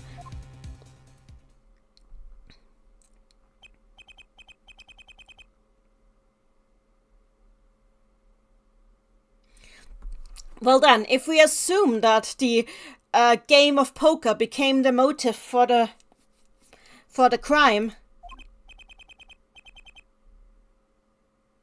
then we perhaps should ask a little bit more about it.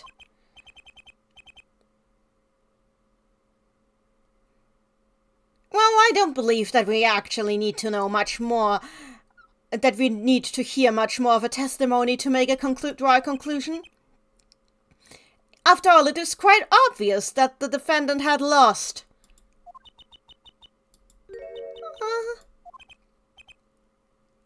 Now then, witness. If I may please ask you about that game one more time? Yes?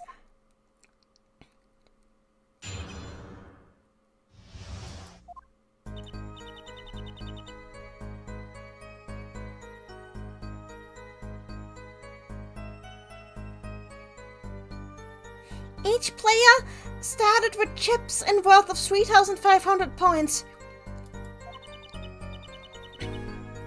The chips belong to the restaurant. There are two kinds of chips, the small ones and the big ones.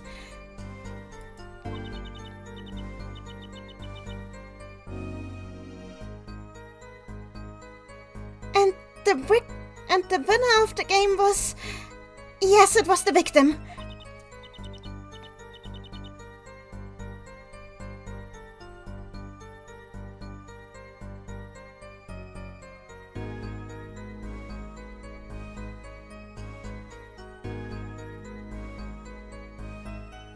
You see, the defendant lost on his last hand. And the moment he saw that he had lost,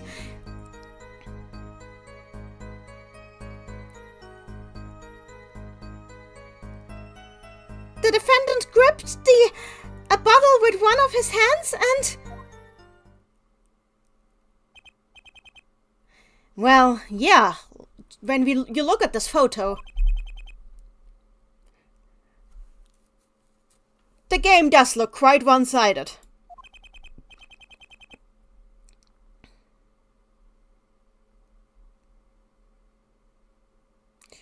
And given that the defendant lives in a world where poker determines everything.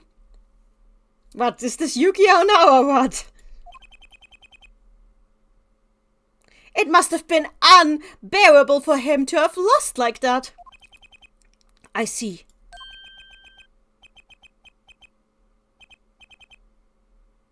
So he just lost his composure and struck. It all makes sense.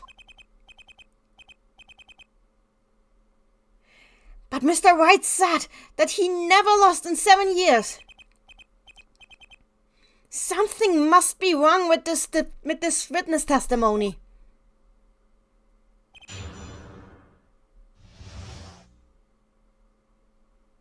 No, this is Spy Cards. Any of you played Bug Fables? I have not played Bug Fables. So, okay, good. Okay, let's press on the 2 chips.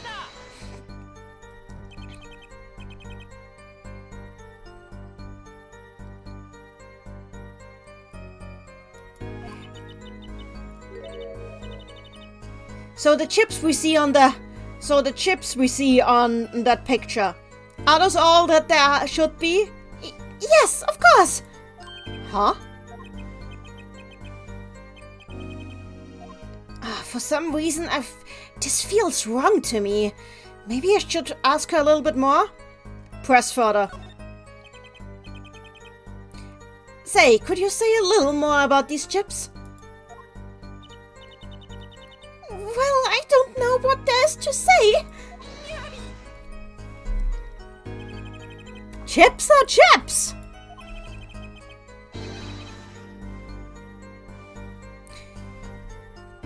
And no matter how much you press, they will never turn into clips. Okay?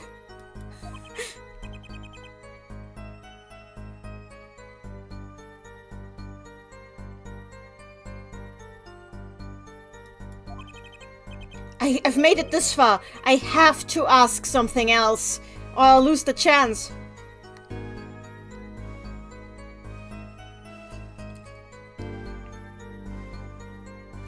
By the way, what do those chips stand for? Yen? Dollar?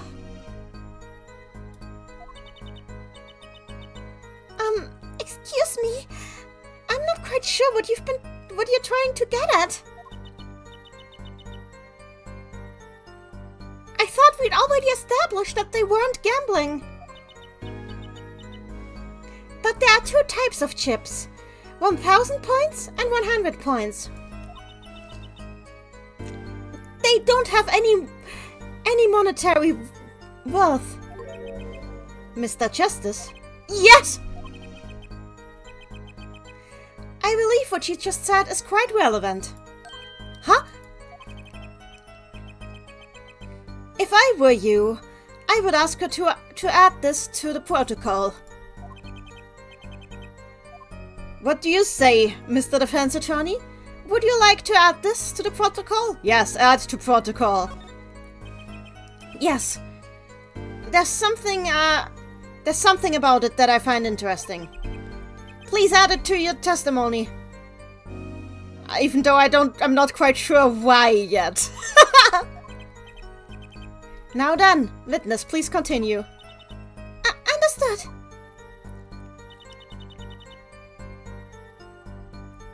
Let's press.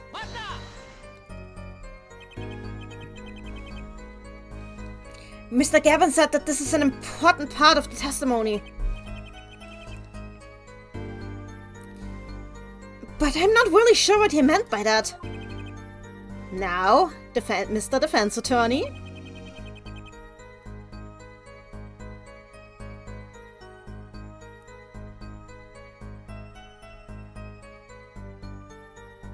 If you would please wait until you are sure what you want to say before you raise your hand. I believe we are all quite past kindergarten at this point. Yes, I'm fine. I have to ask something. Let's just try and bluff. Well, it's about the two types of chips. What about them? Well, so the small one is 100 points and the big one is 1000 points? Is that correct? Or... Why would you have to ask something so obvious? Well... Are you done with that? Well... Damn it.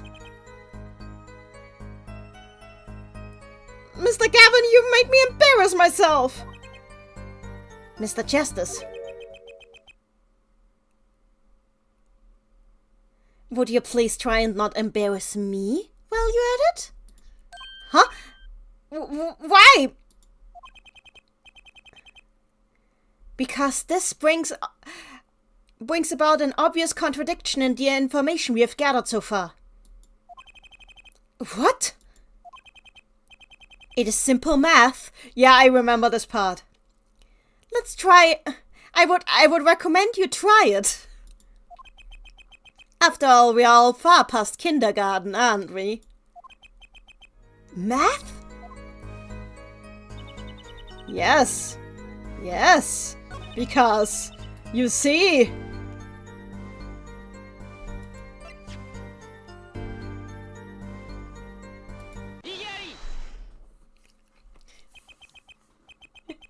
What the fuck is math? Thanks, Maddie.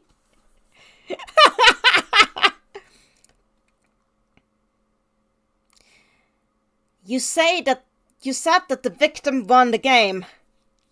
I'm too gay to understand numbers. Are you sure about that?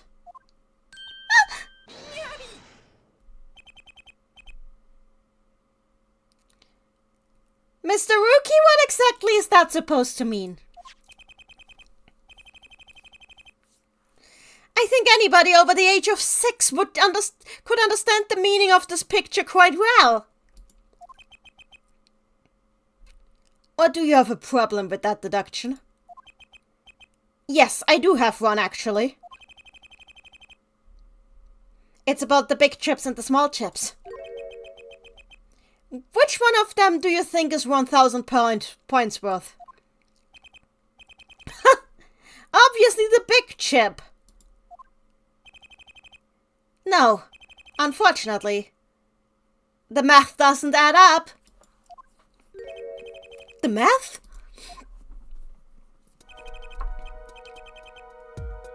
Now, listen to me. This is what the witness said. All the chips together should add up to 3,500 points. Oh, one player's chips should add up to 3,500 points, which means that all chips together from both sides combined should add up to 7,000 points. Yes, that would make sense. If we assume so, then please look at this picture that according to the witness should have all available chips on it.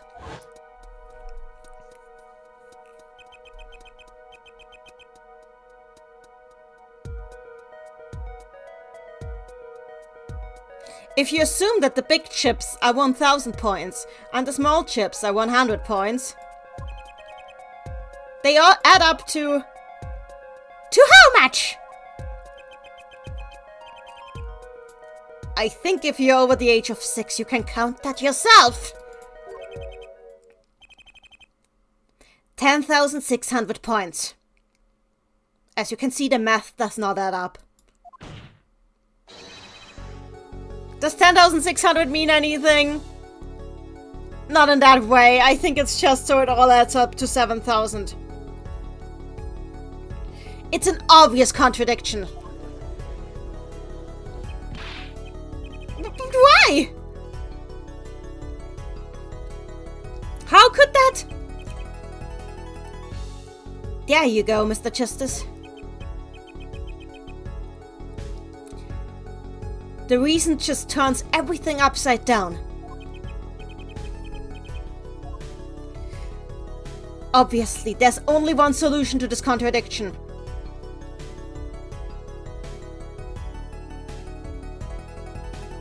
The other way around is correct.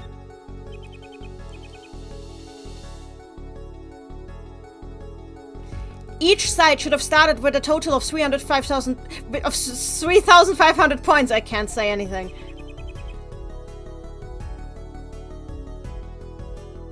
And if we assume that the chips we see on the table are all there are, then there's only one answer. And what would that be?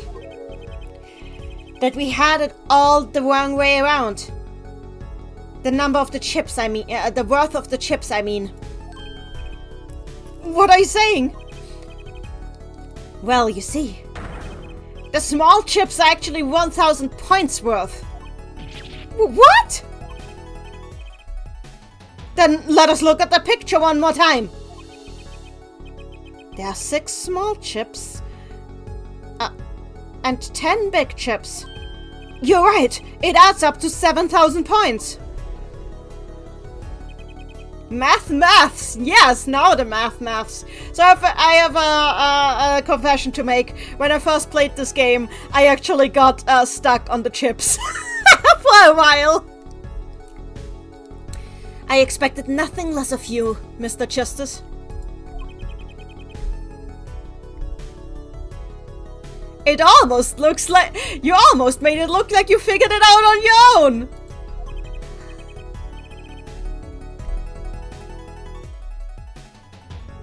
Well, even if I didn't figure it out on my own, I made it sound like I did. That counts for something, right? It's almost as though you figured it out by yourself. I got stuck on the wire tab at 14, you're fine. But it doesn't change anything just because we had the size of the chips swapped around. Well, yes. After all, there are still more chips on the side of the victims, on the victim's side. And, oh! Yes, you've just noticed. If we assume that the small chips are 1,000 points worth and the big chips are 100 points worth, then let us do another round of simple addition.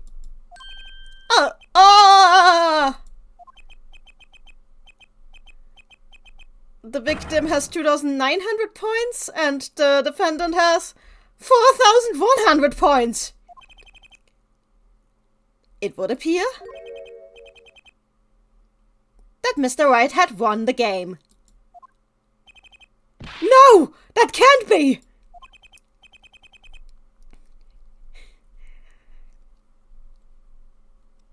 In other words, he had no motive to kill the victim. After all, he had won the game. Now, witness. There's no way you weren't aware of this. After all, you were right there. How about that, witness? Oh, yeah! I should go to bed. Yeah, same here. I don't think I can finish the case today. I forgot how long these cases are. God damn it. I should have started streaming earlier. I suppose I can play it tomorrow and finish it. Quiet! Order in the court! But it would appear that the defendant's motive has evaporated before us. It's not today anymore, unfortunately, yes.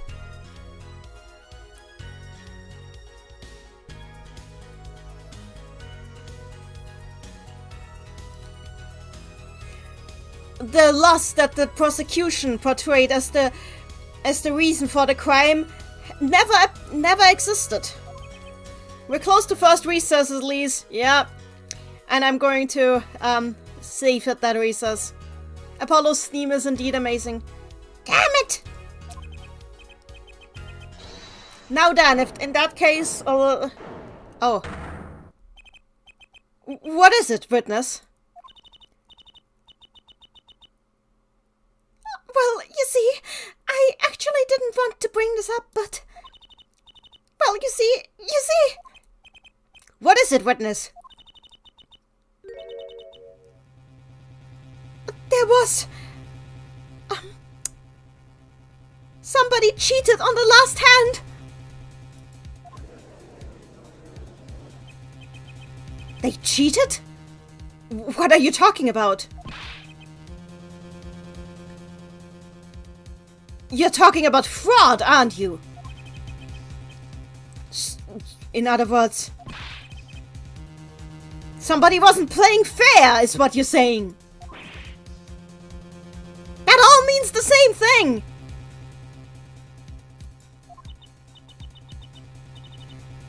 Yes, there was... cheating involved on the last hand, so...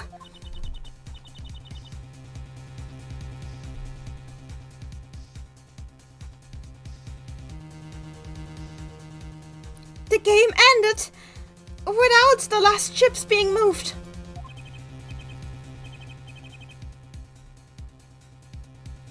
What in the hell? First we're talking about it being a game? And now we're talking about cheating? It would appear that this has caused quite the commotion in the courtroom. Things are getting quite interesting. Witness, please testify on this matter. Please testify on the cheating that occurred during the last hand. The last hand?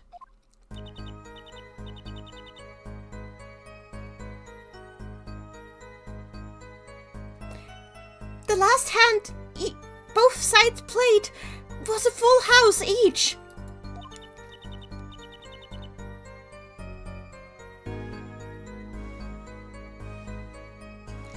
And you see,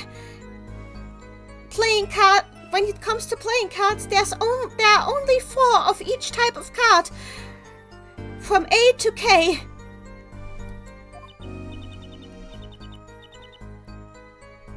So, look at the cards on the table.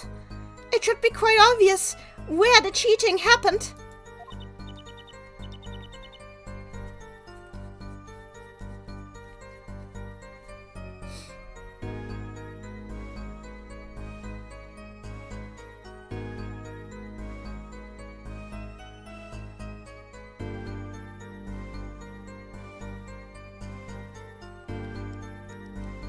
And in the next moment, they started talking about it. When the victim revealed the cheating on part of the defendant, the defendant took the bottle into his hand and committed the crime. Witness! Why didn't you say this from the very beginning?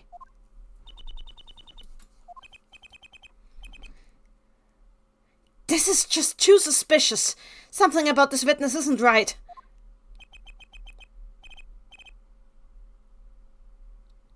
This quiet, demure demeanor of hers. She's hiding something behind it. She has to be.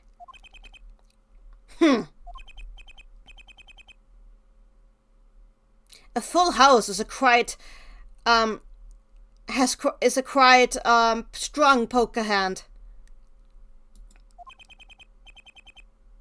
It's kind of a running gag in the fandom that perjury doesn't exist in this universe. Yep.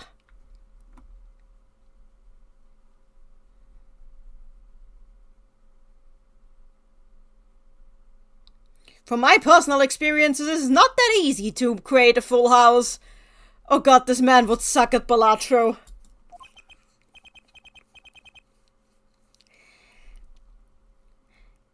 Yes, exactly. It just reeks of cheating, if you ask me. Prosecutor Gavin? What exactly is a full house?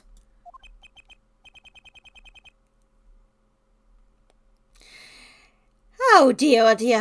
These young people of today. They don't even know their poker. Okay, so this is funny.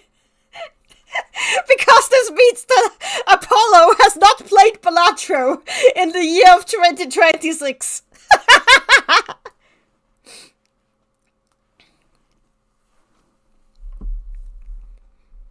Apollo is like, how old again? Wait, he doesn't, this is, oh god. 22. So he's a 22-year-old in 2026 who has not played Balatro.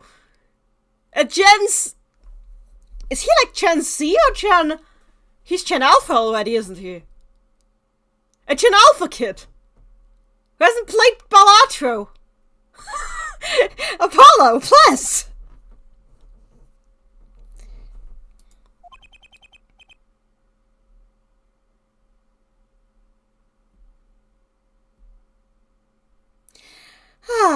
You're really making us explain it, aren't you?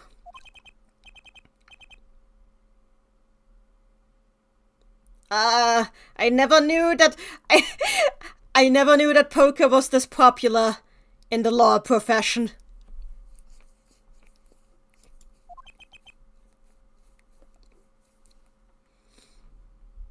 I thought 2024 was C, then maybe he's Gen Z. He might be Gen Z. What is this, some kind of secret card pokering? Mr. Justice?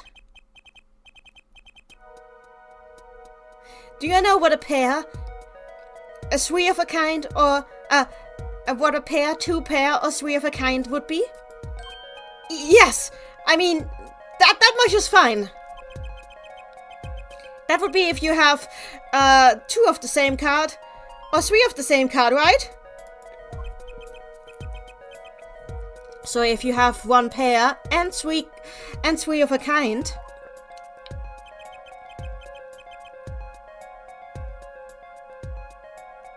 together they make a full house.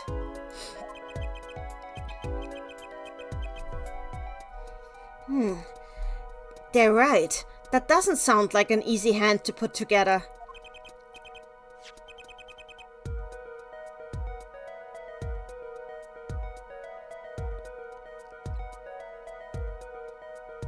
And just as the witness has said, you can see the hands on the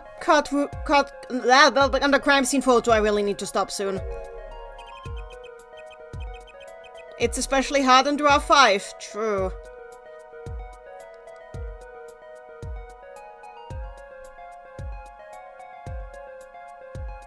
This game predicted Balatro!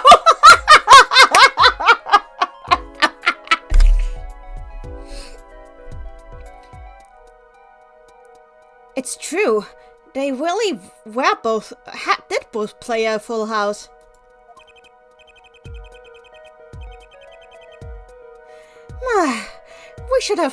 It should have been obvious that it is impossible to never lose for 7 years. As long as he didn't cheat, that is. Unless he cheated, that is.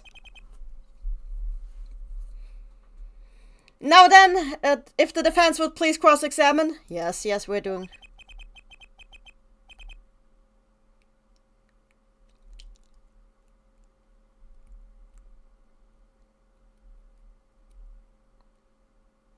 So the question is of whether there was cheating involved in the last hand.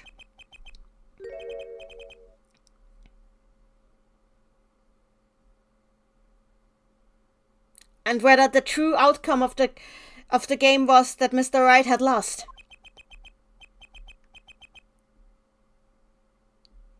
Oh God! Is there really a professional who would... Is there really a professional who would first cheat and then still lose? Oh my God, the whole thing is just like foreshadowing for... Yeah.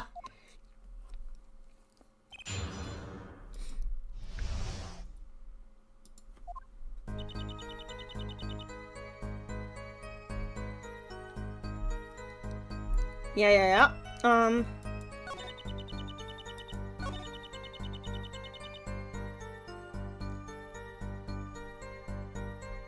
So, let's ask her about this. This game has good writing when you let it shine, too. What do you mean it is obvious that he was cheating? Well, you see, the victim... Oh, the defendant brought out a fourth ace. A fifth ace. A fifth ace?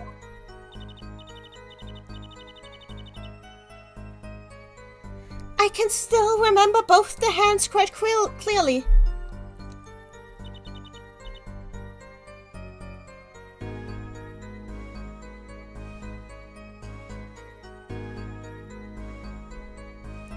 Mr. Smith's hand had 3 aces.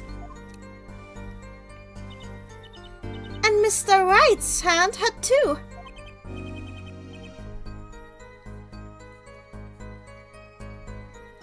Which proves that it must have been rigged.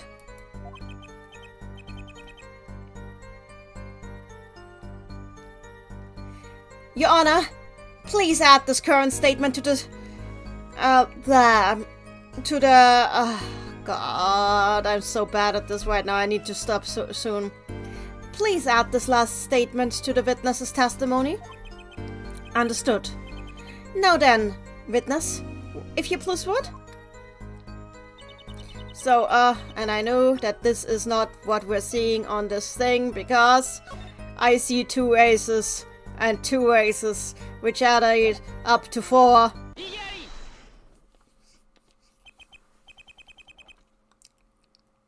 Well, it would appear that our witness is mistaken. Oh, hang on. Who pinked me? Oh, okay, never mind. It's irrelevant.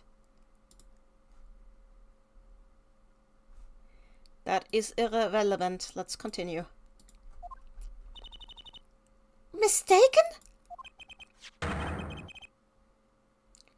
There's an obvious contradiction between your testimony and this picture.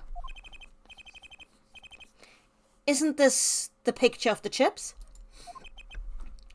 Mr. Justice, please explain it so that even Your Honor can understand. His Honor can understand it. Point to the exact problem with your own fingers. Now then, please point for me. Point to the contradiction. Yeah, I see, 2 aces here.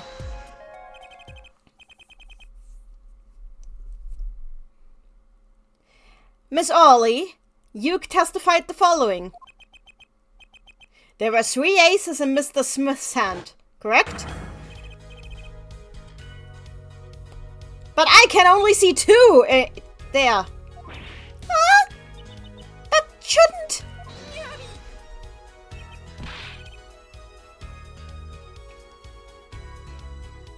The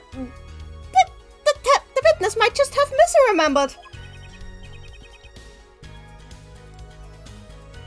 Maybe it was actually the defendant who had 3 aces in his hand. Then please look at the picture once more closely. Exactly. The defendant also only had 2 aces in his hand. In other words,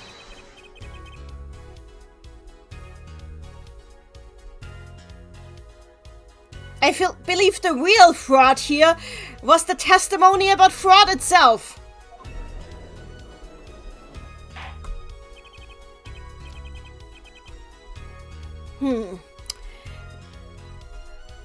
Suddenly, those 2 aces in each of their hands add up to 4 total.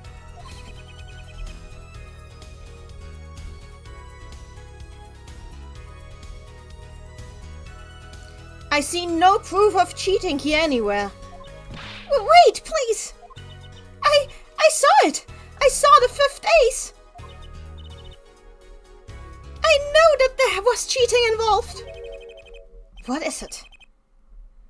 Why is the way that she's acting? Why does it feel a little bit more sincere than before?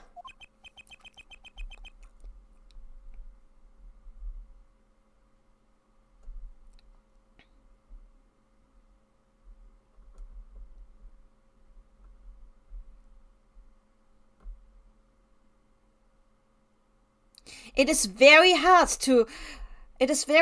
to fake sincerity, you see. Mr. Gavin! She might be hiding something.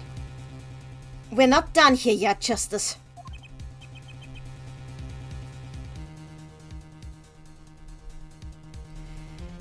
Your Honor, if I may make a recommendation. What is it, prosecutor? No, prosecutor. Sorry, that's the wrong guy. Defense attorney Gavin. If you wouldn't mind.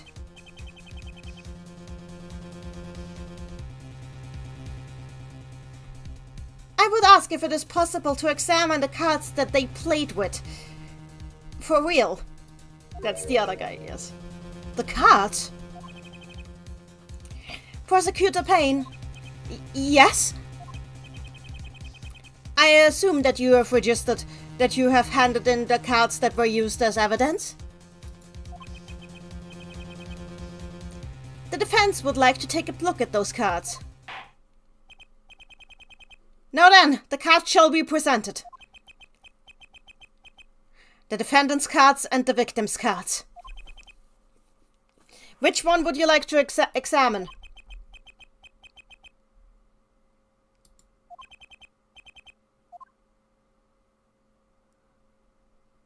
Well, then I'm going to look at the...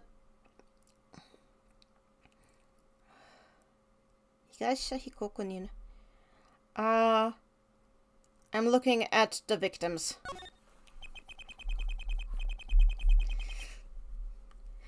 These are the cards that were different from what the testimony would have expected. Please present the cards of the... Please present the cards of the victim. Understood. Prosecutor Payne, if you would, please. Understood. The hand of the victim. Now then, let us take a look at them. Yes! There we go.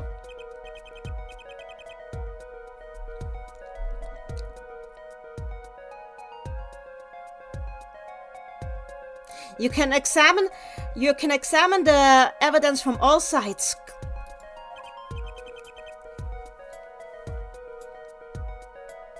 Yeah, you touch the dials.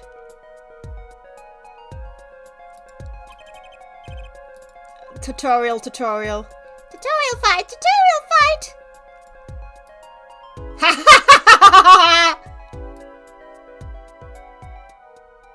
Oh dear.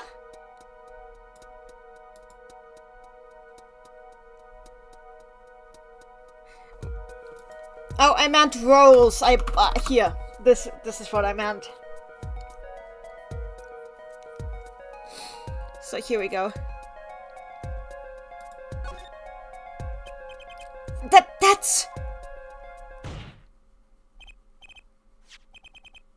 Your Honor, look at this! One of the cards of the victim. It has a different color from the other cards. That can't be!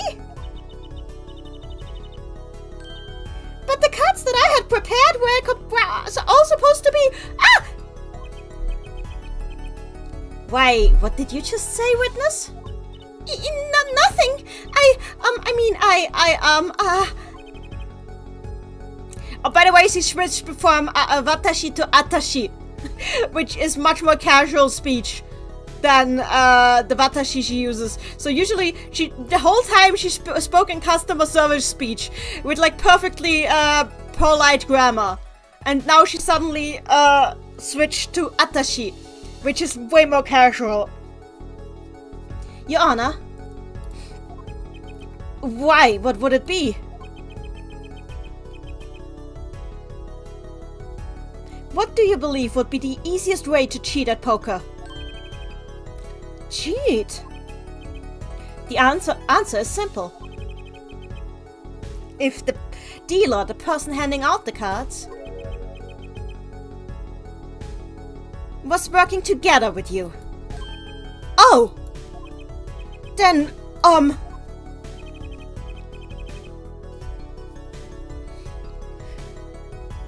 this witness, Olga Orly, was a cheater, yes. Probably a pro, too.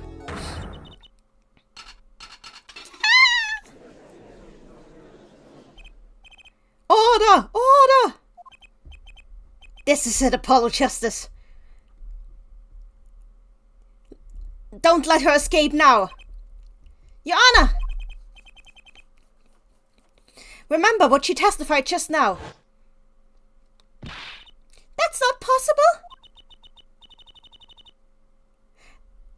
Oh, the cards I had prepared were supposed to go to Mr. Wright. In other words,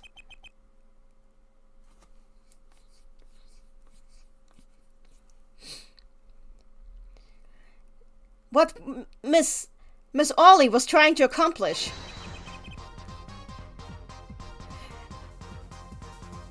Oh, it is really just... I never noticed how heavy the foreshadowing in this case to the last cases. Like, the foreshadowing is really heavy. Oh my god. Apollo does a shazo in English? Oh my god. How? Please. She was working together with Mr. Shady Smith.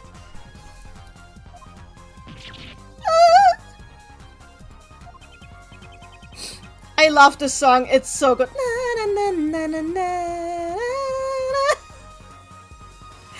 Maddie, I remember that now. Oh my god. At least it's only in his head. But it appears that she made a mistake when preparing the fraud.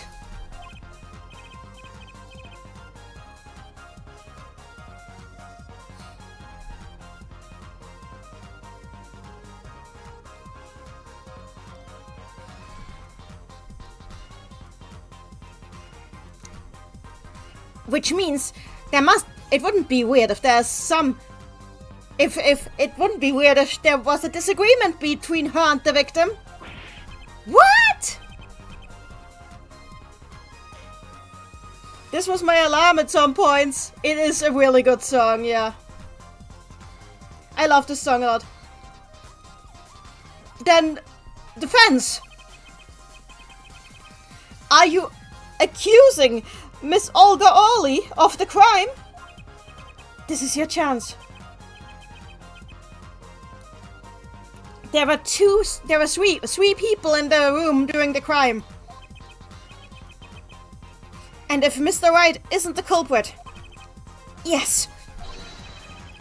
The defense accuses the witness of the crime.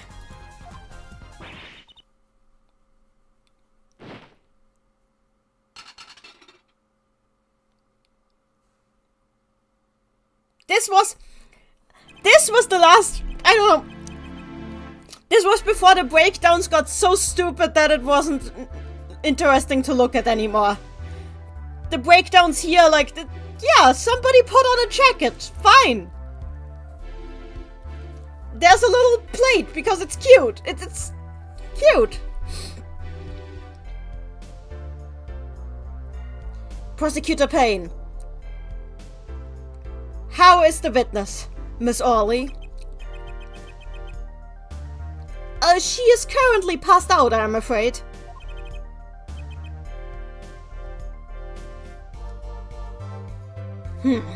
Mr. Justice? Yes! You have just opened up a new possibility.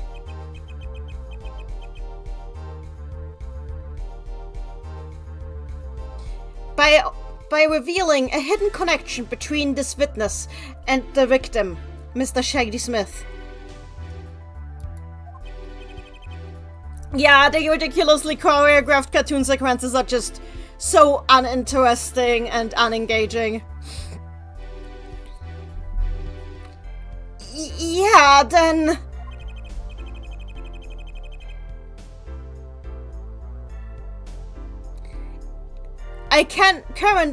at this current moment, I cannot hand down a verdict in this courtroom. What? I did it.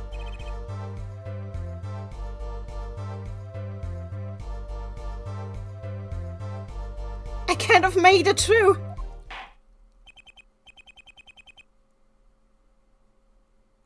It appears we will be unable to continue the proceedings for today. Further investigation from the side of the prosecution will be... Aha, haha. Mr. Wright?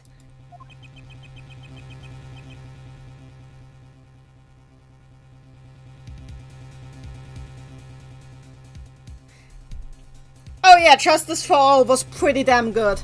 Especially that last case, that is just legendary. We can't stop the proceedings here, Your Honor. Because, you know... What? What in the world's the defendant doing?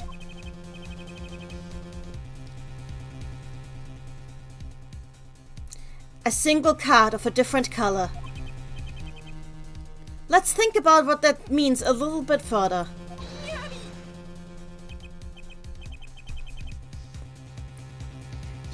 Does the defendant even understand his own situation? Your Honor! This makes no sense! It's unheard of! Huh. Prosecutor Payne. I'm sure you two are quite familiar. That any courtroom that Mr. Wright enters becomes unheard of.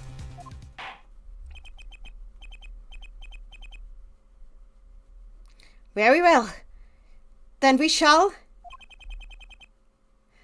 sort through the information of the game that occurred that night one more time. And that night, we played with 2 decks of cards alternately. I already told you about that. Yes, we've heard that. In the Bosch Bowl Club, we used a deck of blue and red cards each.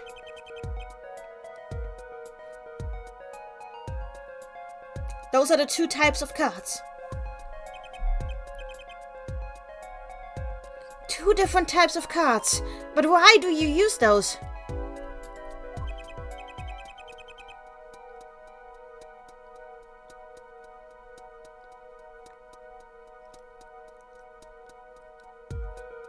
Because otherwise, there's a risk that the 2 decks might get mixed up with each other. And they actually did end up getting mixed up.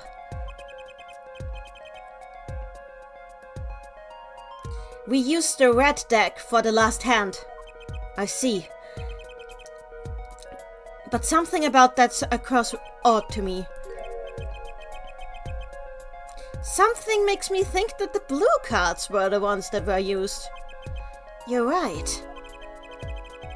For For some reason, I feel like somebody said that. Yeah, I wonder who.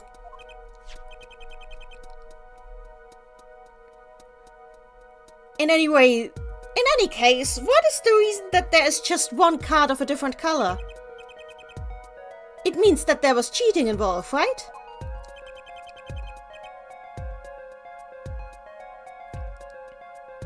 Yeah, and the mixed up and the swapped out card was caused by that cheating.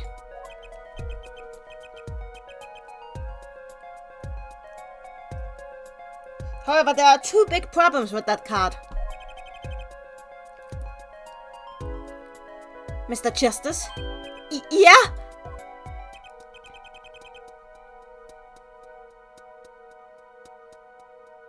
Let's think about the first problem, shall we?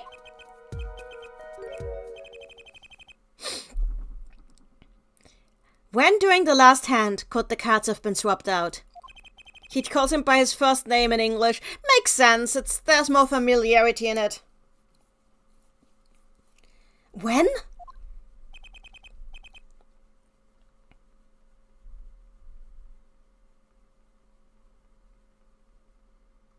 If we split the possibilities up, we get the following three. After the incident occurred? At the exact moment of the incident? Or before the incident occurred, at the exact moment of the incident, or after the incident? Isn't that obvious? Obviously. Hey now.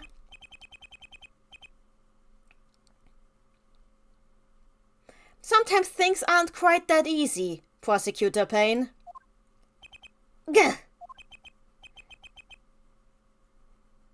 Mr. Justice, think about it clearly. When do you think they were swapped? When were the cards swapped out? I think it was after the case occurred. Because it wouldn't have made sense beforehand. I think it was after? What? That makes no sense!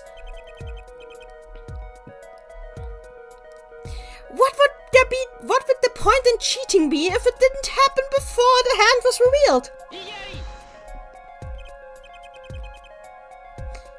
But if they had swapped the cards out during the game, it would have been too obvious.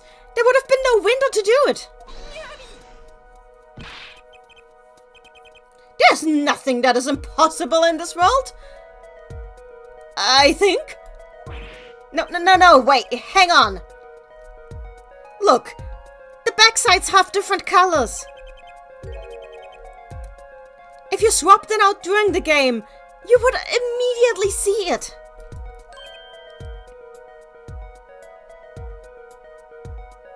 Oh. Exactly. In other words, this blue card was added after we'd played our hands. In other words, it happened after the case. That's when they were swapped.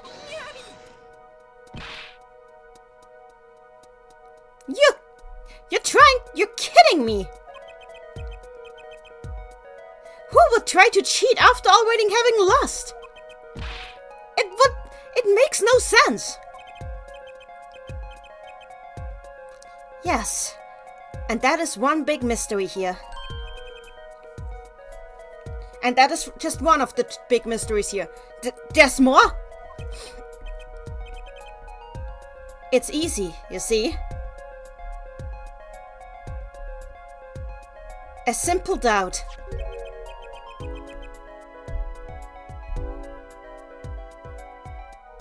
Who swapped out the red card for a blue one? Who? It happened after the case. In other words, the victim was already dead. So there were only two people left in the room. The defendant, Phoenix Wright, and Olga Early.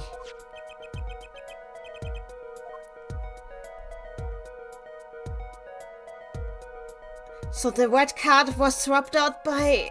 Who? I need to think about it. Somebody else. Oh wait, no, maybe it was Phoenix Wright? Then, was it you who swapped it out, Mr. Wright? And why would I do that? Well, obviously. Maybe to hide the cheating?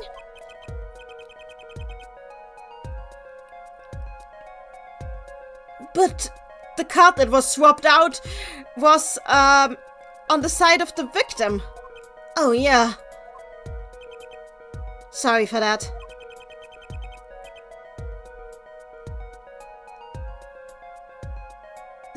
I'm not that good a sport that I would try to hide my opponent's cheating. Yeah, Mr. Wright would have had no motive to do that, which would mean it was somebody else. Well, then it obviously wasn't you, Mr. Wright, who changed out the cards. Surely it couldn't have been the guy who talked about blue flames, right? And it couldn't have been Miss Olga Orly either. What are you saying?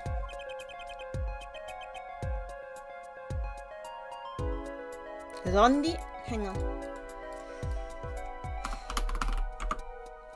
Oh, I see. I know what it means.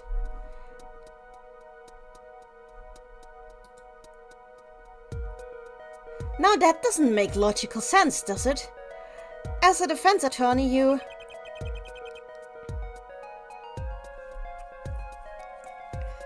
should have tried to point the finger at the obvious fraudster here, Miss Olga Orly. Yes, I know, but she's the one who distributed the cards, right? Dealer. I don't think she would have just mixed up the color of the cards.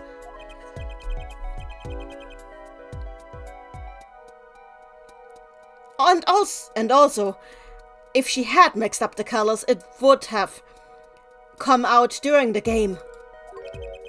Huh. What is it, defendant?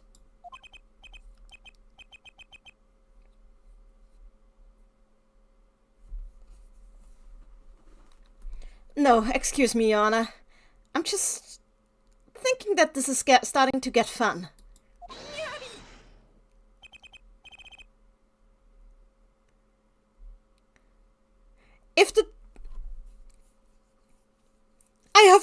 If the defense will please explain their deduction. If it was neither the defendant nor Olga Orly who had swapped out the cards, who else could it have possibly be? Well, you see, exactly. Huh?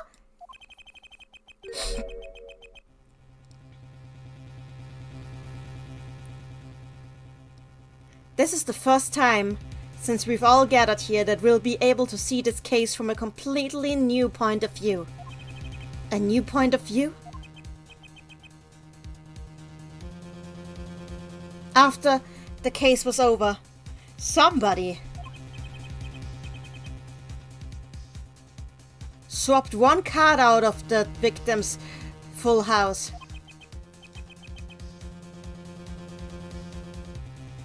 And that person made two mistakes.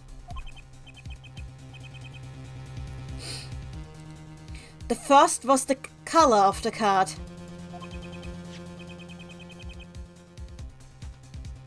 Yes, because the person who swapped them out did not know that two different color decks had been used.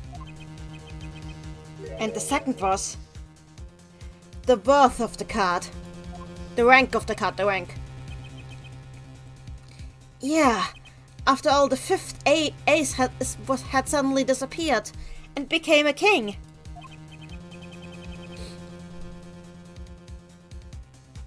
Suddenly it didn't look like there had ever been a fifth ace at all.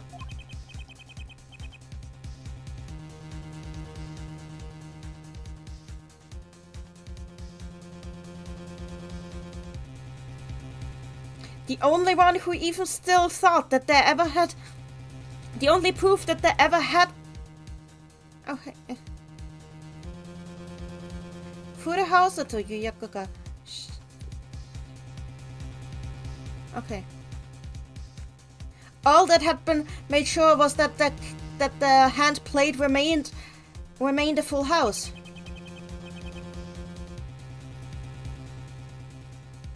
And knowing that it had been a full house that had been played, the person responsible took a king from the table and put it in. But who could that possibly have? All investigations did not show the existence of any such person. By the way, well, you see, something just occurred to me. There was one more person at the scene of the crime that evening, right? A third person that nobody knows of yet. What?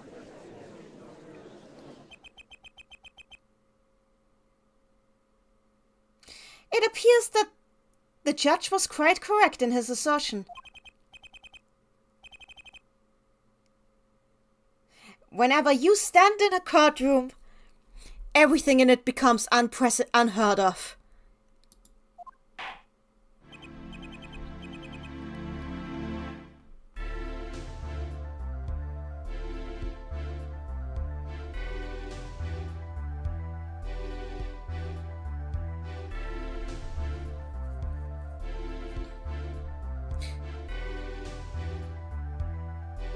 Unrelated, but before we wrap it, I would like you to let you know that your Amity keychain is basically a sacred artifact in my Tomodachi Life Island. How did that even happen? Did you take a picture of the keychain? How? Okay, we're almost there. Good. I do need a break. I do need to stop that for tonight.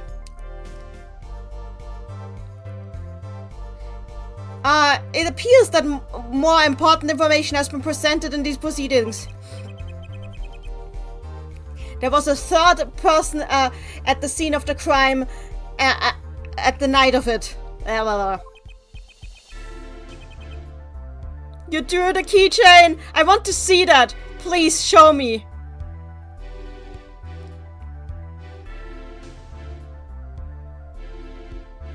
I can't- I'm just skipping this line right now because I can't focus anymore. The only problem I have is why you have never why you haven't mentioned this before. Yes, I assume that is a problem. Well then, we shall now take a recess. Prosecutor Gavin, I would appreciate it if you came into my office during this recess. Understood. Now then. We shall reconvene in 20 minutes.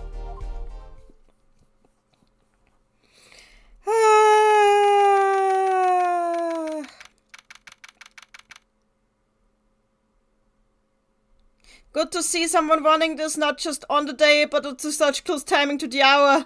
Given the Japan-California time zone, the case should be wrapped on within the hour, so the hand is in play. Yes, I'm really happy to hear that, but I do need to go to bed, because where I am, it's almost 1 a.m., and I do have to work tomorrow. So unfortunately, thank you. Put it in Puyo Talk, please. So yeah, unfortunately, I think we will have to stop here for tonight and maybe finish this tomorrow. But yes, I am quite happy that I got this far. But yeah, I cannot close this out tonight, so we need to save. Where's the save file? How do you save again?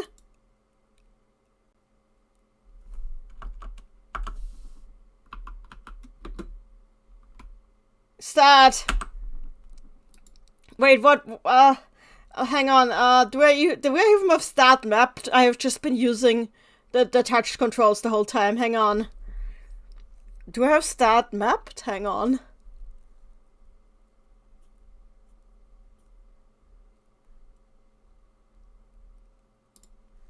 Not here.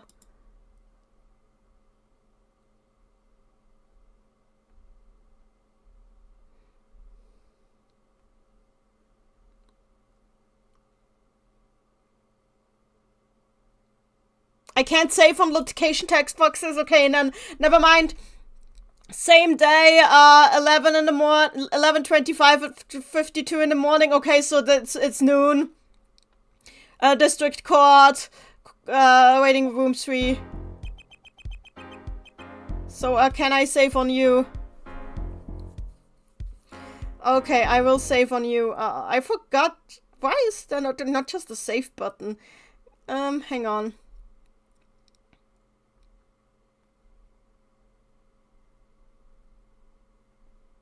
Control config. Start. Oh, yeah, I don't have a controller connected right now, so I'm just gonna...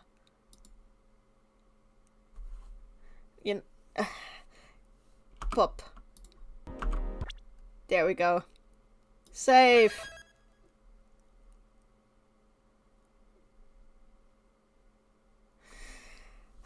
Okay, let's see.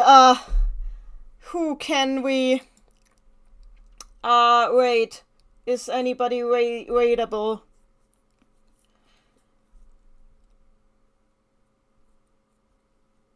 I